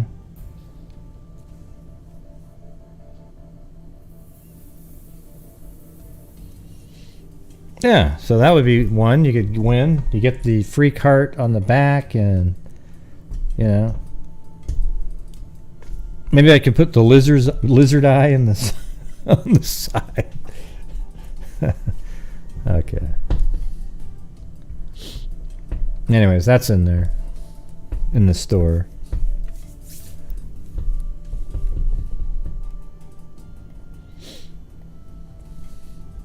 Yeah. Anyways, I got, tonight was just one of those bad nights, I guess. I've had those before. It's not like it's unusual or something. On YouTube. PayPal was pretty good, but yes, lizard eye mug for sure. No, I put my face, the lizard eye, and the free cart. Yeah. Oh, wow. Let's see. Are you telling me that I've got pretty eyes, but you're saying that they're lizard eyes, and I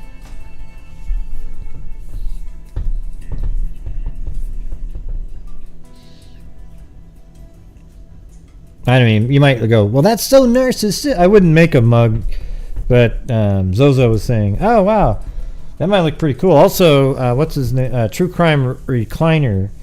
He had sketches, and I was thinking maybe I could do one where with one of the sketches that he makes, but I don't know, I look sort of weird in the sketches, but maybe that's what I look like, You never know.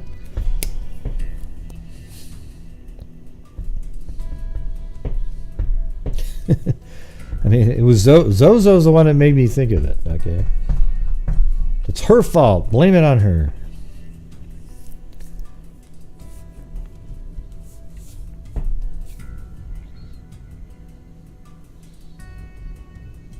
You know what would be cool is to do that on a black mug, but then have like a circle, and then I'm inside of the black mug, but it seems like I'm inside of it because it's white, and then but it's like, it looks like it's in a hole, and my face is in there or something, like in the distance. I'm gonna have to go check that out. That might look pretty cool. So you would just be putting, huh? Yeah, anyways, forget it. All right. Thank you guys very much. Appreciate it. We'll see you guys tomorrow. I guess he didn't call in again. I mean, I gave it to him, but you know, he didn't respond. So I guess we'll see you guys tomorrow. All right, everybody. So thank you very much, and don't forget to. I think it was actually. Oh, well, there's Paulette Leonard right at the buzzer. Thank you very much. I'll put that in there for tomorrow, too. All right, thank you.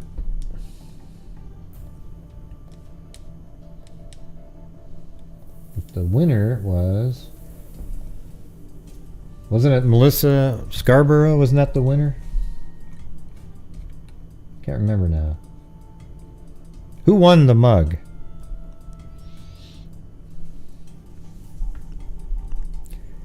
Thank you, Paulette Leonard.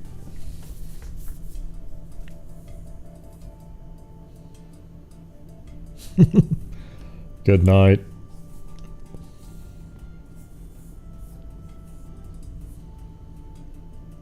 Okay, that was it. All right, well, thank you guys very much. We will see you guys tomorrow. And as I always say, everybody, until next time, be safe out there. And a 2 and a 3 and a 4 and a 5. Hey, see you later, Gray. Maybe tomorrow will be better, okay? Cheer up, man. Oh, I'm okay. You know, every once in a while you have one person bad nights. Well, okay, that's okay, Gray. Don't worry about it. Crime dissector. Wow, thanks, Mary Lou. Projector. I'm a certified human lie detector. Gonna get ya on a stretcher if you try and play me like an old projector. Crime sector is my nectar. Professor Gray is gonna give another lecture. Crime collector, freak connector, and I'm always gonna be a pup protector. Fool deflector, interceptor, and I'm meaner than a spectre with a vector on his pector. With all respect, y'all, just remember I've a temper fucking check-ya. I have no agenda, I'm no pretender, and I'll serve it to you straight without the blender. And in the end, I'm gonna send ya on a mission to reveal the true offender. Yeah, so I'll just get right back to work. All right, everybody, talk to you later. All right, see you guys later. Gee.